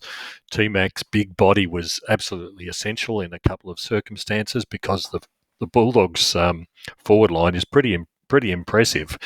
And then we had Howes and Rivers off the half-back line as well, who were just as equally impressive and filling, just cogs in this wheel. They were ruthless.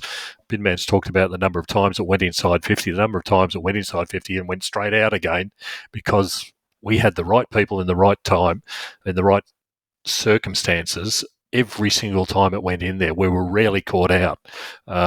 Even when the ball hit the ground, which is why those ground ball numbers surprised me. It must have been they were winning them up the ground because we were winning them inside their 50. They got nothing. If it wasn't for Ugle-Hagan taking contested mark, and you can't do anything about that, he was fantastic. If it wasn't for him, honestly, this would have been a 10-goal win quite easily. Our defence was just superb, absolutely superb. So Mr. Bowie might be worried about how he gets back into the team, but he's got a little bit of time to worry about that. But yeah, T-Mac was just superb. He knew when to punch, when to mark, when to go, when to stop. And I'm afraid Tomo doesn't, and that's the difference for me. I couldn't fault his game, particularly in Sydney, but you don't know how well he works with the others. But T-Mac really worked with the others brilliantly for the whole game. And just a shout out to Marty Hoare is in all of the offs, with Gus and Clary, and all of what I think a big part of it is just confected baloney, to be honest. That was the biggest sort of beat up over the preseason. But leaving that aside, what a great story Marty Hoare is. Coming back to AFL after how many seasons did he? 1,667 days or whatever it was. And he played VFL. Where did he play VFL? Werribee, I think. Werribee, right. Yeah. So, and he looked so fit, looks as fit as a fiddle, and he's actually a really good size for modern footy in terms of that defensive stuff, because he can play tall and he's mobile enough to, play on. He was on Waitman at one point, for instance. I thought it was a terrific game, and I love also the fact that he's another lefty. So having two lefties coming out of the back half, I think, is a real bonus. And now, even though he didn't play this week, there's a bit on Tomlinson. Ross Milan asks, can any of the panel explain why Tomlinson was dropped? Who was manning Jamar Ugle-Hagan during the match? It's hard to see the matchups on TV. Thanks for all the hard work and on the pod, guys. Engorged Dungan adds, apologies if this has already been put forward. It's probably more of a general comment on team selection, but can we have a discussion on the non-selection of Tomo, in the sense that most people agree he was stiff to be dropped? Was he dropped because he had a poor game? That seems unlikely. Was he dropped because he is behind T-Mac in the pecking order, potentially? Was he dropped because he failed to meet certain internal KPIs, potentially as well? What I think also needs to be considered is that over the course of the season, certain teams have certain preferred matchups, and all things considered, some of the players in the picked 20 to 27 range will be in and out of the side based on this week's opponents. And non-selection is not an indicator of the binary. Are you good or are you poor? So Tomlinson has to be one of the unluckiest blokes to ever poll votes in the Demonland Player of the Year. The two times that he's featured in votes recently, he's been dropped the next week. B-Man, any thoughts on the dropping of Tomlinson? Yeah, I think George hit the nail on the head. I mean, there was a Gorge Onion touched on it, but there's one thing, we don't know what the internal KPIs are, and we don't know what the team rules are. And so it is possible, unlikely, but it is possible he broke team rules and that's why he's not out, but that's probably unlikely. But make the point is that we don't know what the club know and what, is expected of him. Personally, I think it's probably the most likely answer to that question is exactly what George said, is that I don't think he plays the zone as well as T-Mac. It's almost as simple as that. He's a one-on-one pure lockdown defender at his best. And as Engorged Onion sort of touched on, I think it comes down to matchups. So keeping in mind, we came into the game with a clear that the fans didn't know about. Fans didn't know that Goody had done the history and looked back over the last, whatever number of years to work out what was going to work in the opening game of the season. Came in with a clear strategy to stretch the game to ground and to use kick marking, 141 marks being the most marks ever. So it meant that we're always going to be running and stretching and moving around the ground. It was going to be a game that was high aerobic demand. And so I think that probably the simplest answer is that Tomo didn't fit with that. He's weak. His biggest weakness is he's not quick enough. He's slow. Now, Tomo isn't, people might say, T-Mac's even slower. I think George's point is the important one. He may be slower. If they had a head-to-head race, and who knows, maybe it would be pretty close. But the thing is, Tomo reads the ball so well here, and he's so confident in going off his man and being able to zone off. You've got a forward line that of Ugelhagen, Norton, and Lobb up there, and Waitman. And all four of our defenders, Hoare, T-Mac, Maisie and Lever, all rotated across those players at different times. So the question of who played on Ugelhagen, they all did. May took him sometimes, Lever took him sometimes. Hoare was on him. Hoare took him sometimes. And my own view is that Tomlinson doesn't, he can't manage that system. It's not his strength. His strength is you give him one player for the whole match like a Hawkins. So he stays on Hawkins for the whole game and that's his role.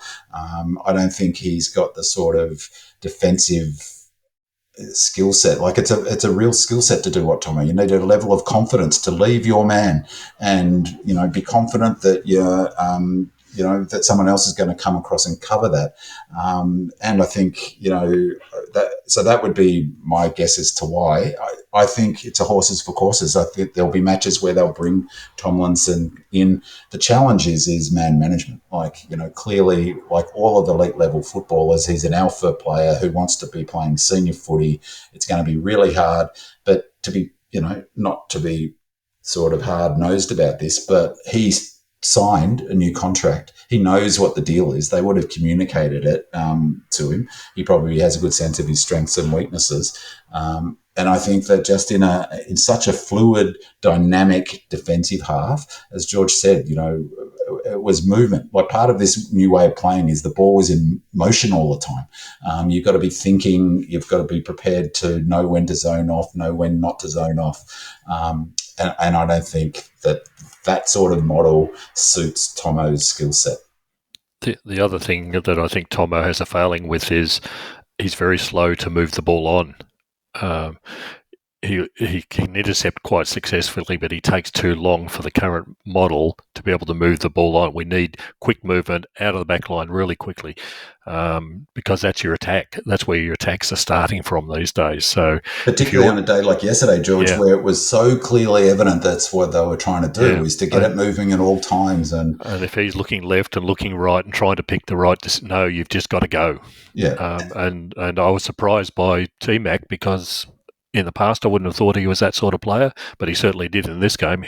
There was no question about where the ball was going. He was off and delivering. So, But the other thing, I think Tomo will still get his opportunity because, as I've said before, I would have been happy if we get 10 games out of T-Mac this year, given his injury history. Yeah. So opportunities will arise. There will be other people in the back line will suffer injuries at some stage, so he'll get another chance. And as we talked about, our system is so strong, he will be able to slot back in and it won't be an issue. I mean, people are saying he played well against the Swans because he did, but they're applying in some respects an old school logic about what a defender does, which is keeping his direct opponent to a few marks and few goals. But there's the KPIs for T-Mac would have been, much more complex than your direct. He didn't have a direct opponent, so similar with Lever. How do you judge Lever's game on who?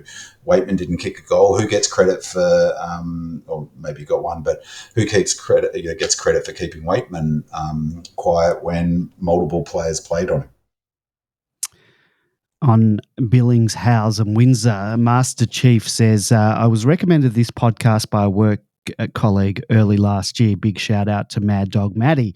And it has become a staple of my podcast listening week. If I don't get through the show on my commute, then I will finish it off on my nightly sojourns walking the dog through the mean streets of Ivanhoe. Thank you to Andy, B-Man and George for all the effort you put into this podcast, and know that the in-depth analysis that you provide is much needed and appreciated, especially after a loss. I don't have a question but a comment, and it highlights how good our recruiting and trading has been. Thought Billings had a solid game, and he provides a great link up between our midfield and our forward line. Windsor and Howes both look like they belong at AFL level. I reckon in a few weeks we'll be talking about Howes being the Judd McVie of 2024. Thank you for your time, and as B-Man is fond of saying at the end of each show, go Redleggers. Yes, I do listen right to the end.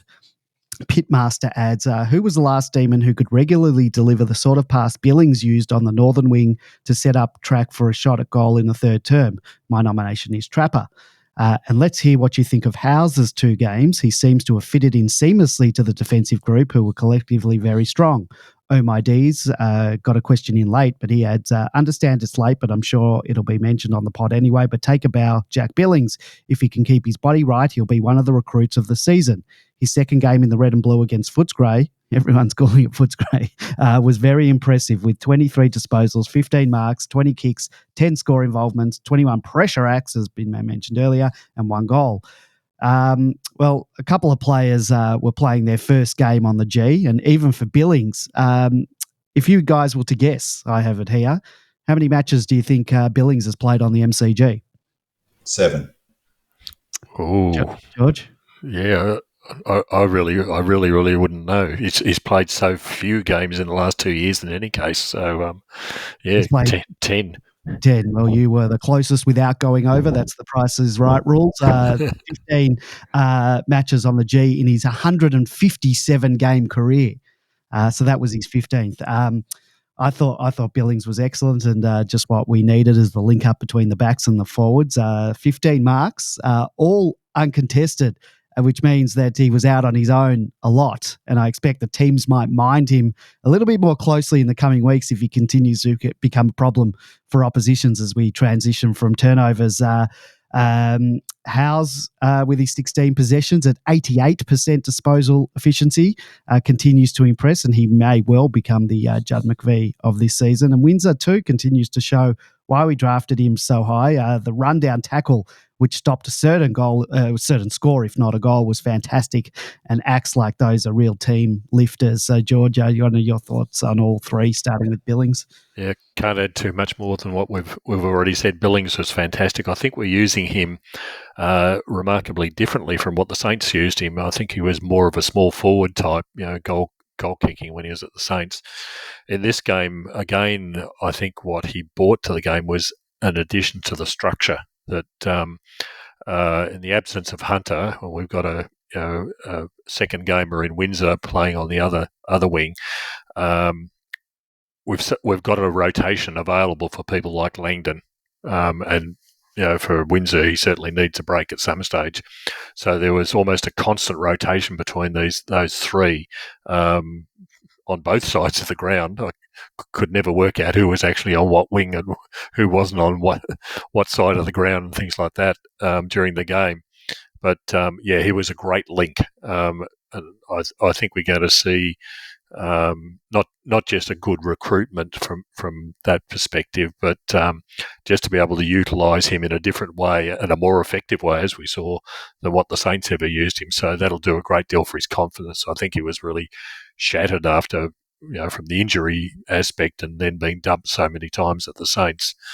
Doesn't do any favours for anybody. So if he keeps playing the way he did in this game, then the opposition coaches will be paying a lot more attention to him, like they did over the last couple of years to Langdon. Shut down Langdon, and you stopped a lot of our movement. But now you've got to worry about Billings, and the speed of Windsor is just extraordinary. So on Howes was just magnificent again. Fitted into the structure beautifully. Played his role perfectly.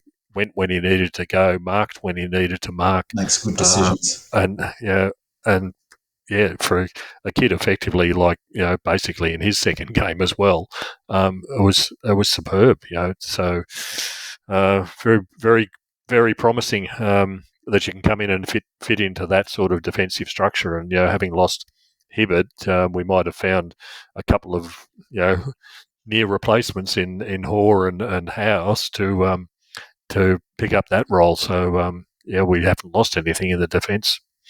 And it's actually, now you mentioned, I forgot when I was talking about the sort of new players in the defence. As you say, it's only second game. So yesterday you had Hoare coming in, Howes in his second game in playing in defence, and T-Mac coming in. Three of your it's remarkable, really. Like, as again, sort of, it goes to the strength of the system, but that you could have so many new players in a defensive system and it still function as well as it did yesterday. And for me, my personal KPI for when our defense is working well, I love it, is when defenders or someone, an opposition player has got the ball in the back half and they look up the ground and they're frustrated and they don't know what, they're annoyed that there's not an immediate option to give, and they end up switching or taking on a high risk kick to the corridor. And I just love it. It seems to me that's when our defensive system's fully wound up. We're pressing teams, we just won't let them out. The use of the wings. Mr. Freeze says, thoughts on our use of the wings. Langdon appears to be back to his best with gut, run and link. Something new was the D splitting our offensive wing between Windsor from half back to centre and then Billings from centre to half forward. The conditions and game plan suited Billings' strengths to a T. So Mr. Free then added some graphics from the Telstra tracker. Big man, you had a bit of back and forth with Mr. Freeze about our use of the wings in the podcast thread. How did you see our use of the wings, and do you like what you've seen so far? Yeah, that was really interesting post from Mr. Freeze. He put up the graphic that you mentioned was the screenshot from the Telstra tracker on the app, and a new thing that they've got this year on the app is their time in forward half. So basically, if you look at it, the Windsor and Billings, basically you can see where they're on the heat map where they are on the ground. They basically shared the wing. And so it was the southern wing, I'm guessing most of the time, but they shared that wing with Billings playing 60% forward and Windsor playing 40% back. And you could actually see on the heat maps that they sort of almost met in the middle. And essentially that was the sort of discussion I was having with Mr. Freeze. That's a really fascinating way. Then what role would you say Billings had, what position? And it's a bit that I was talking about last week in terms of this sort of rise of these players that are high half forwards, wingers, utilities. They're sort of, and Sparrow, that was, if Sparrow wasn't in the middle, what role was he playing? And it's this, high half forward linking role, but it was really noticeable. So Langdon basically did all the work on one wing. So if you look at his heat map, it's quite well spread from defensive arc to the forward 50, with more of an emphasis on defensive arc because that's key to his role. But it really looked visually like basically Windsor and Billings split the wing role together, and it meant. What that meant was Billings was the one kicking inside 50. So that question about that kick to track, that's what you want. You want the Billings kicking inside 50. That's what we got into the club for. So I thought that was really interesting, and that's something to watch going forward. It's become a really funny sort of new role, I think, that high half forward utility wing role. And there's just so much running involved in footy, as I've talked about a lot. But that seemed to work really well, and I'll be really interested to see against the Hawks if they use the same model. Well, remember with that time we played the Hawks where they put a lot of time, I think it was them that they put a lot of time into Langdon to try and curb his influence in the game. Well, as George notes, they're going to have to think about putting time into Billings because if he's going to be so key to our inside 50 kick. The other thing just about Windsor is that he just looks like such a natural footballer. There was a bit of play where we were doing a sort of ring around the rosy handball, and it ended up in his hands, and it looked like we're going to turn the ball over, and he just had the speed to sort of take a step, but he delayed his handball and got it out to Clary, who cleared it. It was just the mark of a player that is pure class. You can't teach that. It's instinctive, the way he sort of delayed it. And I really think a big factor, we've really lacked pure, not too bad speed-wise, but pure, really raw speed, and he's got it in spades. And, as I said last week, it was great watching him live. He really reminds me of Alan Johnson. Centre bounce attendances. We talked a little bit about this, but Pingu says last week you had a discussion about whether Salem's midfield role would be impacted by the loss of Bowie, and you were lamenting losing a sort of newfound weapon in the middle that was needed with the loss of Gus and the uncertainty surrounding Oliver a few weeks back. Well, yesterday we witnessed the glorious return of Clary to the MCG, and Salem still attended the most centre bounces of all of our midfielders, and Hoare was an adequate replacement for Bowie. I'd call that a win.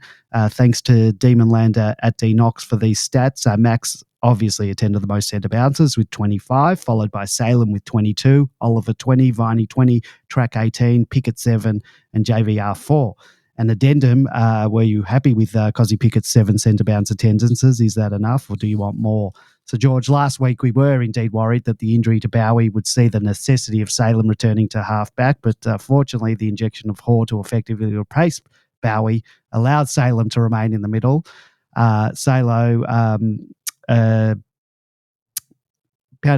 Some people actually said Salo didn't have a good game, but I think he was all right. So, what do you think?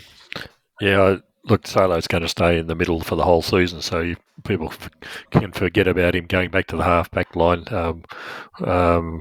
We've still got plenty of opportunity there with the right sort of players. The good thing about Salo in the middle is that he becomes part of that rotation that we knew. With the loss of Gus, we needed someone in there who's highly skilled.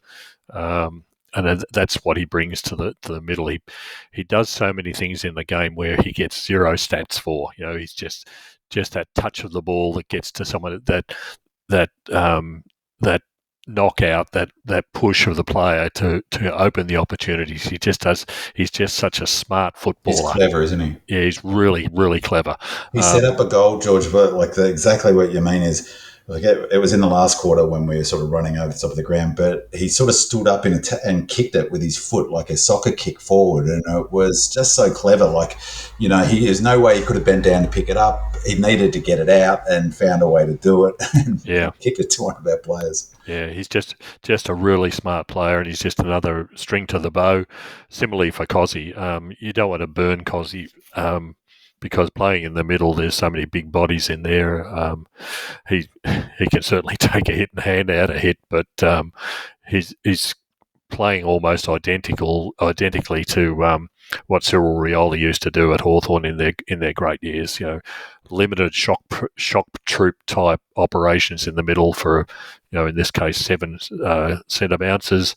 Then he moves forward and annoys the hell out of the opposition up there. He's such a dangerous player but I think in this game he played a lot more around the ground than what I was used to seeing him. So maybe they're giving him a third role that we haven't quite seen yet. It's only the second game, but I'll be keeping an eye on that in the coming games. He kicked a goal and then they put him straight to the middle, and it just creates like a buzz, doesn't it? It's like when you see Cozzy go to the middle, and like you noted that it was really interesting how few players the Dogs ran through the middle, and so did we. But you throw a Cozzy in there, and suddenly it forces the opposition coach's hand. What do you do? Do you respond somehow to that, or you don't? He's so dynamic, isn't he? And it scares the hell out. It scares the hell out of the opposition ruckman, because if you put the ball anywhere near him, he's more than likely to finish up with it. So changes the whole dynamic, like I said, the whole dynamic in the middle. Just one thing on the centre bounces. Scores from centre bounces are almost not a thing anymore. So it was, I think, 12-8 points in this game or some such. When the 666 came in, it was a sort of key number. Like it was, you might score 4 goals from it. But teams have worked out ways to stop teams getting out the front now as often as they do. And so when that goal to Viney really stands out because how rare it is in footy these days. Yeah, and let's face it, the Dogs have got a pretty decent midfield. You don't expect to get too many free kicks. Used the wrong word there. Too many opportunities. Yeah. With that sort of quality player in the middle. So. Except in a grand final, maybe. In a minute. Big Benny Brown on him. Leave It to Diva asks, is there a chance Big Benny Brown will get back to his old form, or are his injuries too inhibiting? if BBB's form continues, would there be room enough to play Petty, Benny and JVR all at the same time? Thanks, gents. Singer says, our forward line seemed more functional with Ben Brown in it, not only in the 50-metre arc, but taking marks up the line too. We simply don't get that same thing from Shaki. Having said that, he seems to be being held together with tape, and it might be only a matter of time before his knee blows, hopefully not too soon. I understand he doesn't do much training, in particular the contact stuff. Can he play the entire season? Because I would love to have him come finals. What should our plan for nursing Big Benny Brown through the season be? Demon WA adds, great to see two much maligned players, Benny Brown and T-Mac, play solid games, proof that you should never write anyone off. Deceiving says the Dogs' backline was seriously undersized, but one had to be impressed by Ben Brown. Seems to move as well as he has since his time at Melbourne, getting himself high up on the wings to provide an outlet and then actually clunked a few with very clean hands. Our fixture is a bit tricky for the next 3 games. Hawks, then 2 games in Adelaide in the space of 5 days. It feels like Ben's form is a good opportunity to get VFL game time into Petty and maybe seek to have him back for the second game in South Australia. That might also be a good time to rest Ben if he gets through the next 2 games successfully. Demon Dave says, it's great to see Brown fit and firing, and I remember that he had a few big weeks at the start of the last season too. I thought that Brown really helped with the structure up forward, and he consistently brought the ball to ground when needed. His presence also clearly assisted JVR. My question is whether that is a function of having a leading tall in the side and Petty will be a straight swap when fit, or do you think Brown will keep his place if fit? And finally, yes, it was a win for the ages, says the management of Petty and Big Benny Brown is crucial to our final success in September. Our first big test of our player management planning is back-to-back games in Adelaide. Petty in this week, even though he's very, very, very rusty in his VFL hit-out. Big Benny Brown rested for the Port game. BBB out for Adelaide game and Petty in for gather round. I would also be contemplating Fullerton coming in against either the Power or the Crows to help Max out during this period. What are your thoughts, gentlemen? Well, George, the topic of managing or nursing Big Benny Brown, as he's been referred to, through the season is one we've discussed before. He's competing in the forward 50 arc is something we just weren't, as I think one of the guys said, weren't getting with Shaki. He's leading and marking up the wing is also something we haven't been getting, particularly late in the season last year when we were left with pretty much only JVR as a tall forward and he had to stay in the 50-metre arc. He's kicked 2 goals too, which could have easily snagged 3 or 4. Having a guy that competes also means that the opposition have to respect him and play a decent defender on him. That in turn frees up a JVR to kick 3 goals himself and also not leaving us in a situation where JVR is getting double teamed. So BBB was a great and welcome addition to the team. However, that knee, as Singer mentioned, is being held by gaffer tape. It could blow at any time. Benny was running up and down the field. I even saw him deep down back at one stage. All that running is going to take a toll. When he was running to the bench at times, it did look like he was pained, if not outright limping off just yet. So, George, going to have to nurse him through the season. We know from our training track watchers that he is on a very limited training program to extend the warranty on that knee. So your thoughts on the next few weeks, keeping in mind that we have Petty and Fullerton waiting in the wings. What do you expect over the next few games? Games against Hawks, 2 Adelaide games, then returning to play the Lions before the bye. I think it was all well summed up by yourself and all the people who contributed to that. I was really impressed with his game. I said to the guy I was sitting with on the weekend, he doesn't get any shorter as the game goes on, and in the absence of Alex Keith for the Dogs, poor old Karmas really got done over badly, unsurprisingly. Really impressed with what he did. For Benny Brown to get around him. Yeah. Look, terrible kick from track though. He tried to put it like into. If we'd not scored a goal there, I would have. I would have been unimpressed. He was running up and down the ground. It was like Benny Brown in 2021 in the grand final. Providing that opportunity to down the line mark. What's more, though, down the line contested marks. We haven't seen that for a long time. And they're key. They're so important, aren't they? No matter what game plan you've got, you take them. You control the ball. Take that. You're into attack. You don't take those, and it's gone. Yep, it's completely goes the other way. I said before, his presence there did a couple of things. It freed up the smalls if he wasn't marking it, and he still took 6 marks for the game, which is pretty good.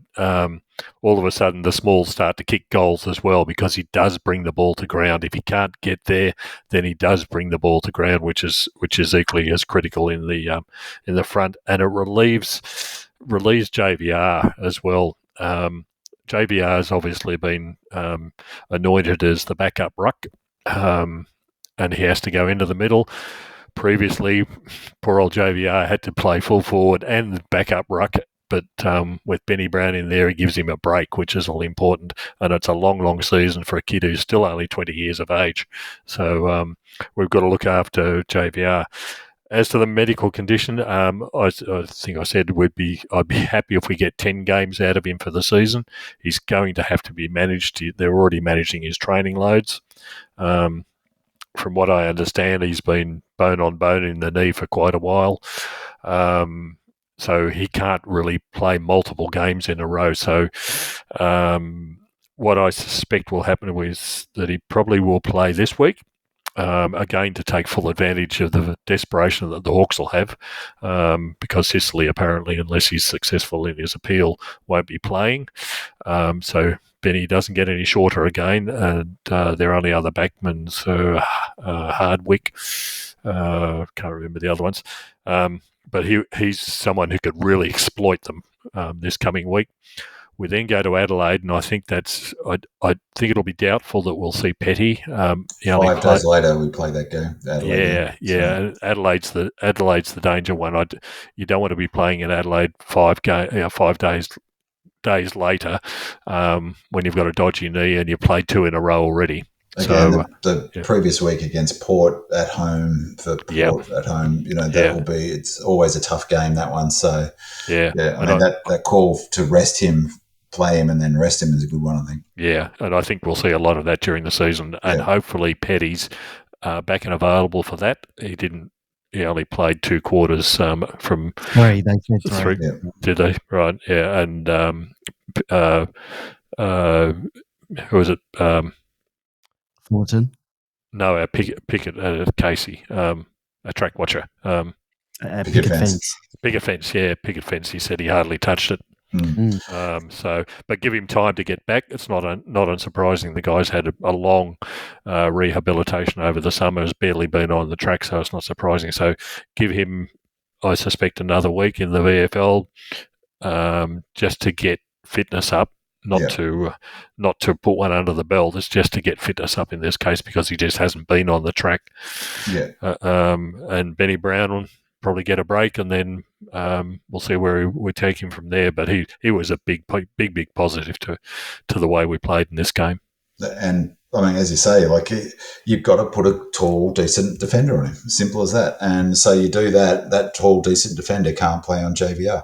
You can't. You can't make 2 people out of one. So, and the other thing that hopefully they'll manage him, and hopefully he's, ideally he's available come finals, because the one sort of, I don't know if it's a question mark, but I just think that we've got to be a little bit careful about our expectations on Petty. Sure, he had a good run. Sure, he kicked accurately, but reality is he only played forward for 4 games, and so he may not end up being the great forward that we all hope he is. I mean, it's a bloody small sample size. So, ideally, we have the flexibility to have Benny Brown fully fit, and I think that's the other string to bow to T-Max bow. Obviously, is that he's a rare player that can be a good swing player within a match. And you're right about Petty. Let's not raise the expectations too much. Foot injuries seem to take a long, long time to come good. We saw it with T-Mac. It almost cost him 2 years out of his career. Yeah. Can you see us trialling playing 3 talls, whether it's Petty or Fullerton, in the next few weeks? I can see us trialling a lot of things, because Goody has got criticised goes back to this idea of he's stubborn. For 2 years, we played a particular way because it was successful. But then last year, we tried a whole lot of different things at the beginning of 23, and we're clearly trying a whole bunch of different things this year. For one thing, is the number of people kicking the ball out from after a point.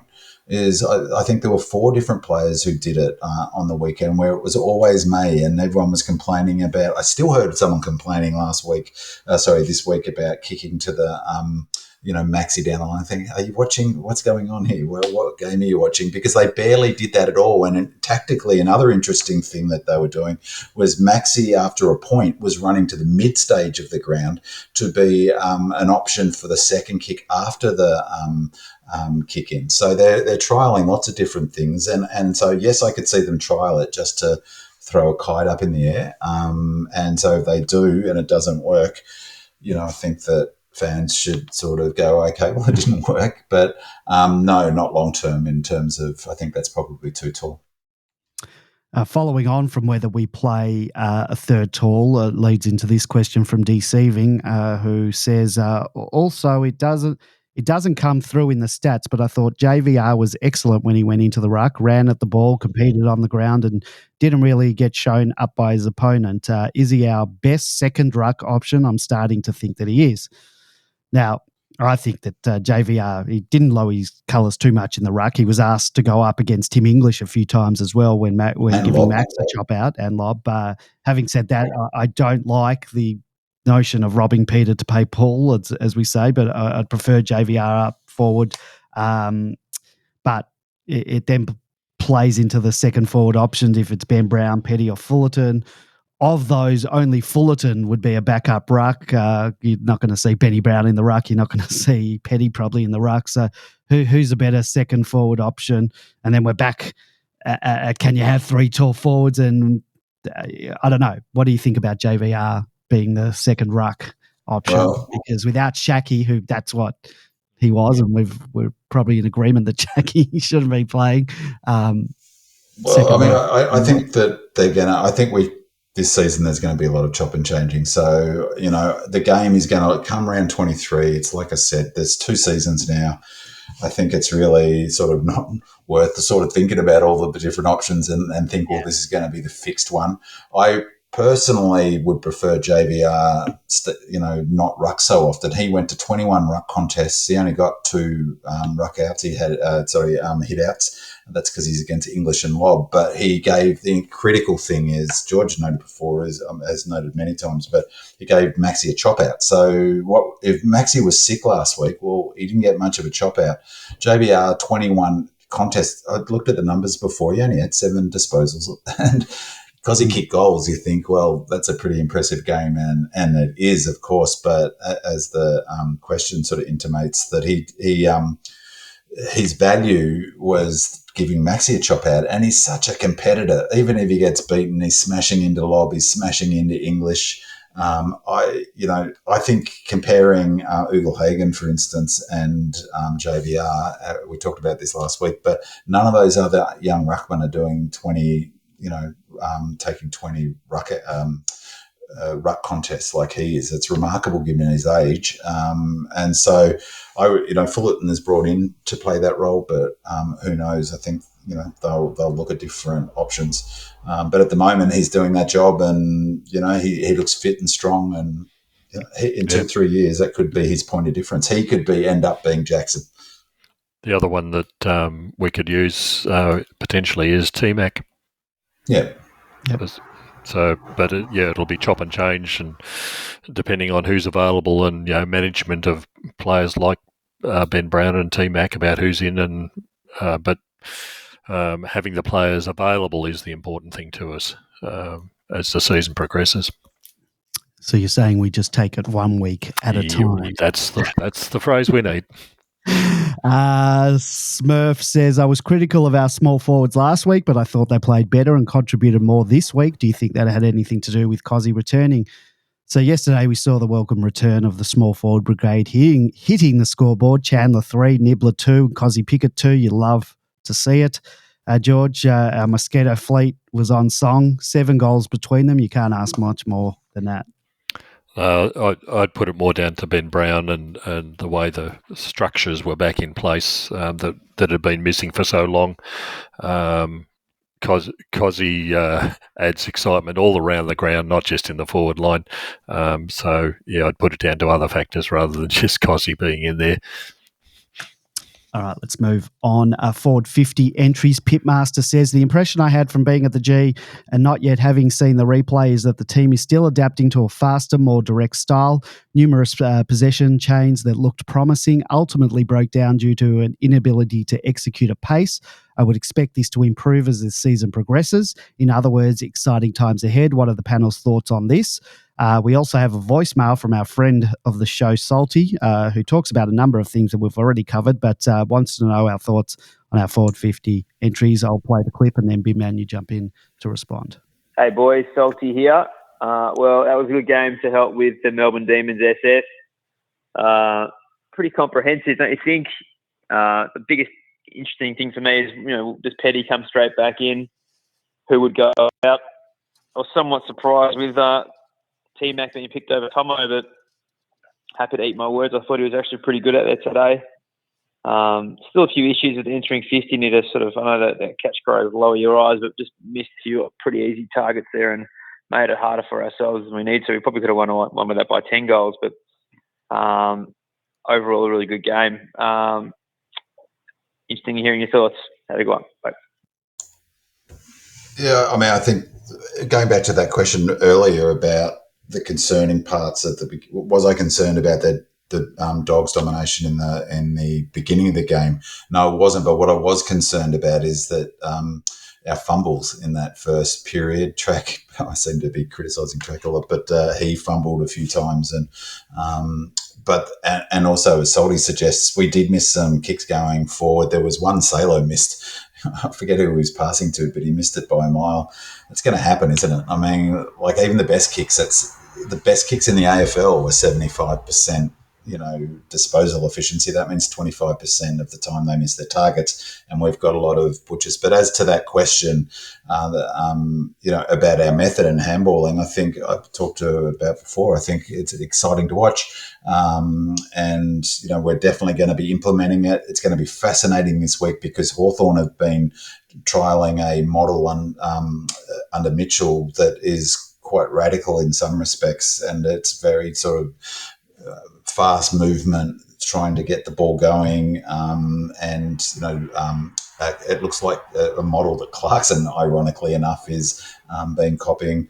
There's also that sort of thought about McWalter. It's interesting. McWalter obviously left the Tigers and coached the Tigers for half a season last year. The model that Uze is playing is very similar to the model that McWalter had, and the model we're now playing is very similar to the Tigers model, which is what we're talking about before with Swans. Lots of handballs, taps, those handballs into the ground, get it going, and the fans are going to have to, well, not going to have to, but can expect there's going to be lots of times when we turn it over because we make a mistake with hands. But one thing that pleases me about that model is that I think as a generalisation, we are much better handballing side than we are kicking side. So, they practice that. So, the modern footballers are phenomenal the way they can handball quickly and how in tight spaces. So, yeah, it's an exciting model to watch. I suspect we'll see a lot of it in the next 2 or 3 weeks and then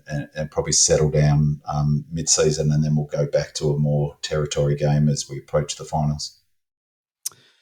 And finally, Lefty says, how good is watching footy at the G in shorts on a warm, sunny day? Any reason why the lights were switched on at 1:30 p.m. on a bright, sunny day? No wonder food and drink prices are so high these days. We're paying for their electricity bills. And this one had me perplexed as well. I couldn't believe my eyes when just after 1:30 on that bright, sunny day, the lights at the G were switched on. So much so that I felt compelled to tweet out to the world, tagging the MCG. I wrote, lights on at the MCG at 1:45 p.m. on a sunny day. I had a picture of it as well. The MCG's account actually replied to me, and this was their response. Hi, Demonland. Thank you for your message. The lighting is on due to the shadow that is on one side of the ground. Kind regards, MCG social media team.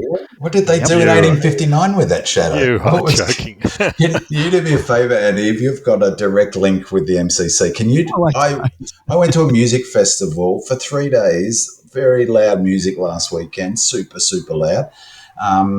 Not once did I need to put earplugs in. It was ridiculous. The volume of the music where we were sitting, and I was sitting near you, was so ridiculously loud that I literally put earphones in to stop the noise. It was nuts. So if you could get onto that, that'd be great.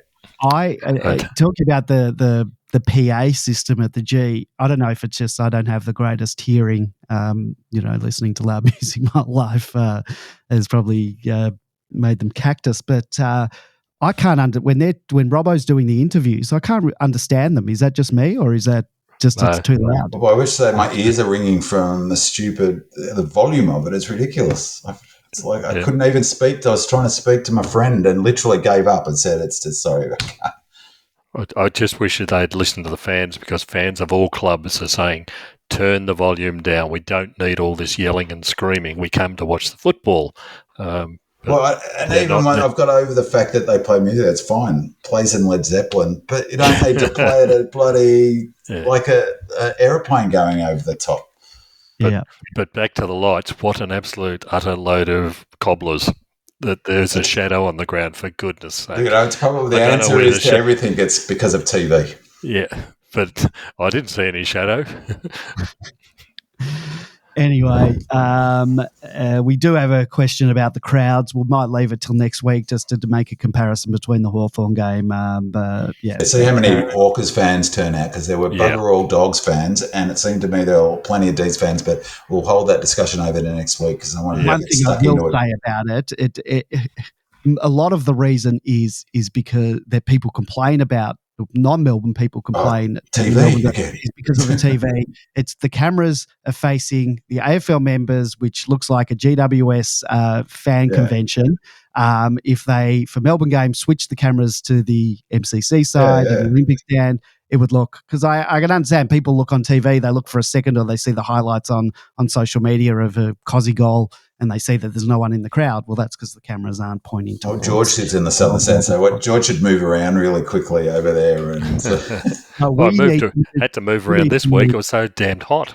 Yeah, we need to move around. But we might get into the crowd numbers a little later on. Let's get into injuries, Casey, and changes. The Demons have a pretty healthy list at the moment. Lockie Hunter is about 2 weeks away from return to training, and Jake Bowie is only 1 week into his 8-week stint on the sidelines. Charlie Spargo was the not-so-mystery injury of the week last week when he wasn't listed on the injury list during the week and then was omitted from the team because of injury.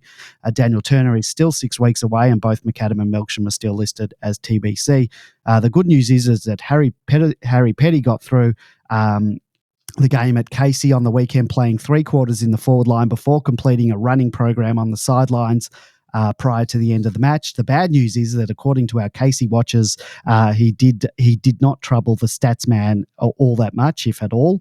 Simon Goodwin in his post-match presser indicated that Petty is in the frame for selection, and round 2 was always the goal with him.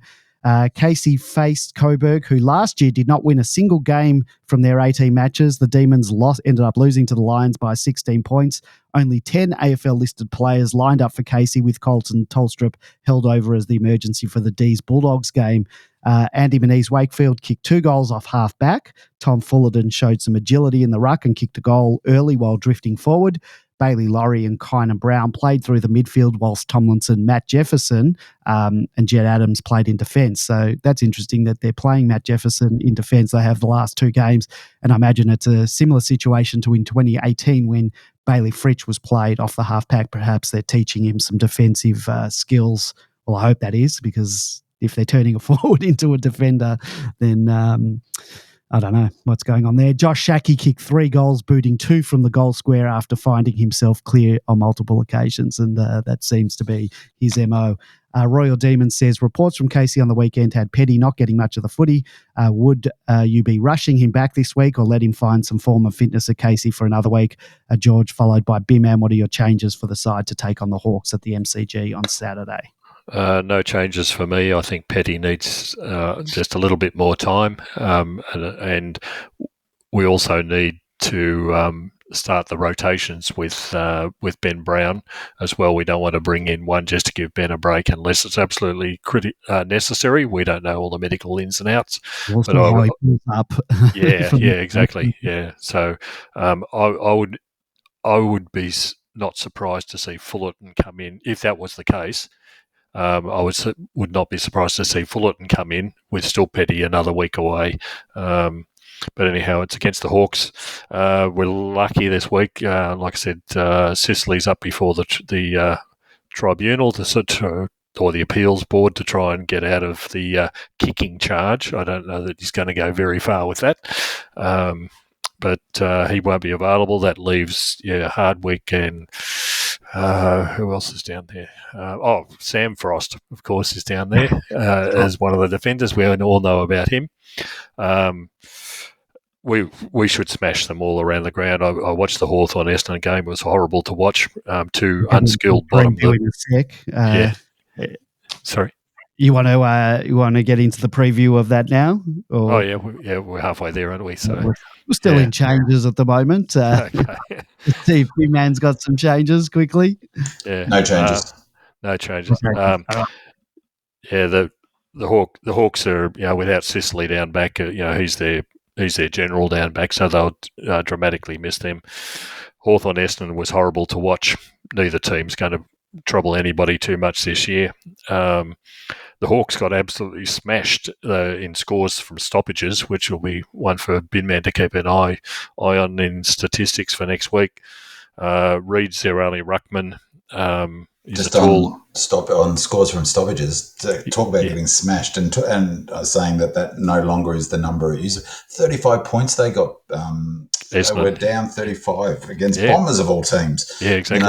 I mean, that would be something we'd look to exploit for sure. If we got 22 plus 22 against the Dogs midfield, we should really go to work against the Hawks. Yeah. Reed's their only real ruckman of any, and he doesn't work the same way that Max does. He doesn't provide very much input other than tapping the ball to the ground. They depend totally on Newcomb and Warple. I was surprised with Warple. He was playing a lot more than what he did in the practice matches, making a lot of contribution. Up forward, they haven't got Will Day, who they'll be missing in the midfield, who's critical to them. Up forward, they've got Lewis as basically their only major forward. I don't think we'll have any troubles with him at all. The key... before you get in, B-Man, because we did have a question from someone, and I've got a little bit of a preamble that I prepared this afternoon, so just bear with me before you get into your preview of the match. Since the 2018 semi-final, the Demons have had the wood over the Hawks, winning the last 7 of 8 clashes with 1 draw against them in our premiership season. Prior to 2018, the D's had lost 15 of 16 matches against the Hawks, so I take great pleasure in our dominance over a team that used to use us as a punching bag for over a decade. The Hawks under Sam Mitchell are in a rebuilding phase, which the Hawks hope will be fast-tracked this season. Hawks have a long injury list with a number of players I've never heard of. Players of note listed as TBC are Will Day, who you mentioned, foot, Will McKay back, Chad Wingard Achilles, Dylan Moore is a test with glandular fever, Giath Chaguath is still 4 to 5 weeks away with a hammy injury, and Denver Granger Barris is a 10 to 12 week injury with a toe injury. Captain and defender James Sicily, as mentioned, was suspended by the MRL for his kick on Don Andrew McGrath after the Hawk was set upon by a mob of Bombers. Hawthorn have appealed the 1-week ban, and the case will be heard on Tuesday night, so he may or may not be available to play pending the result of that hearing. The Hawks have played money ball in the off-season and have added Jack Gunston back onto their list.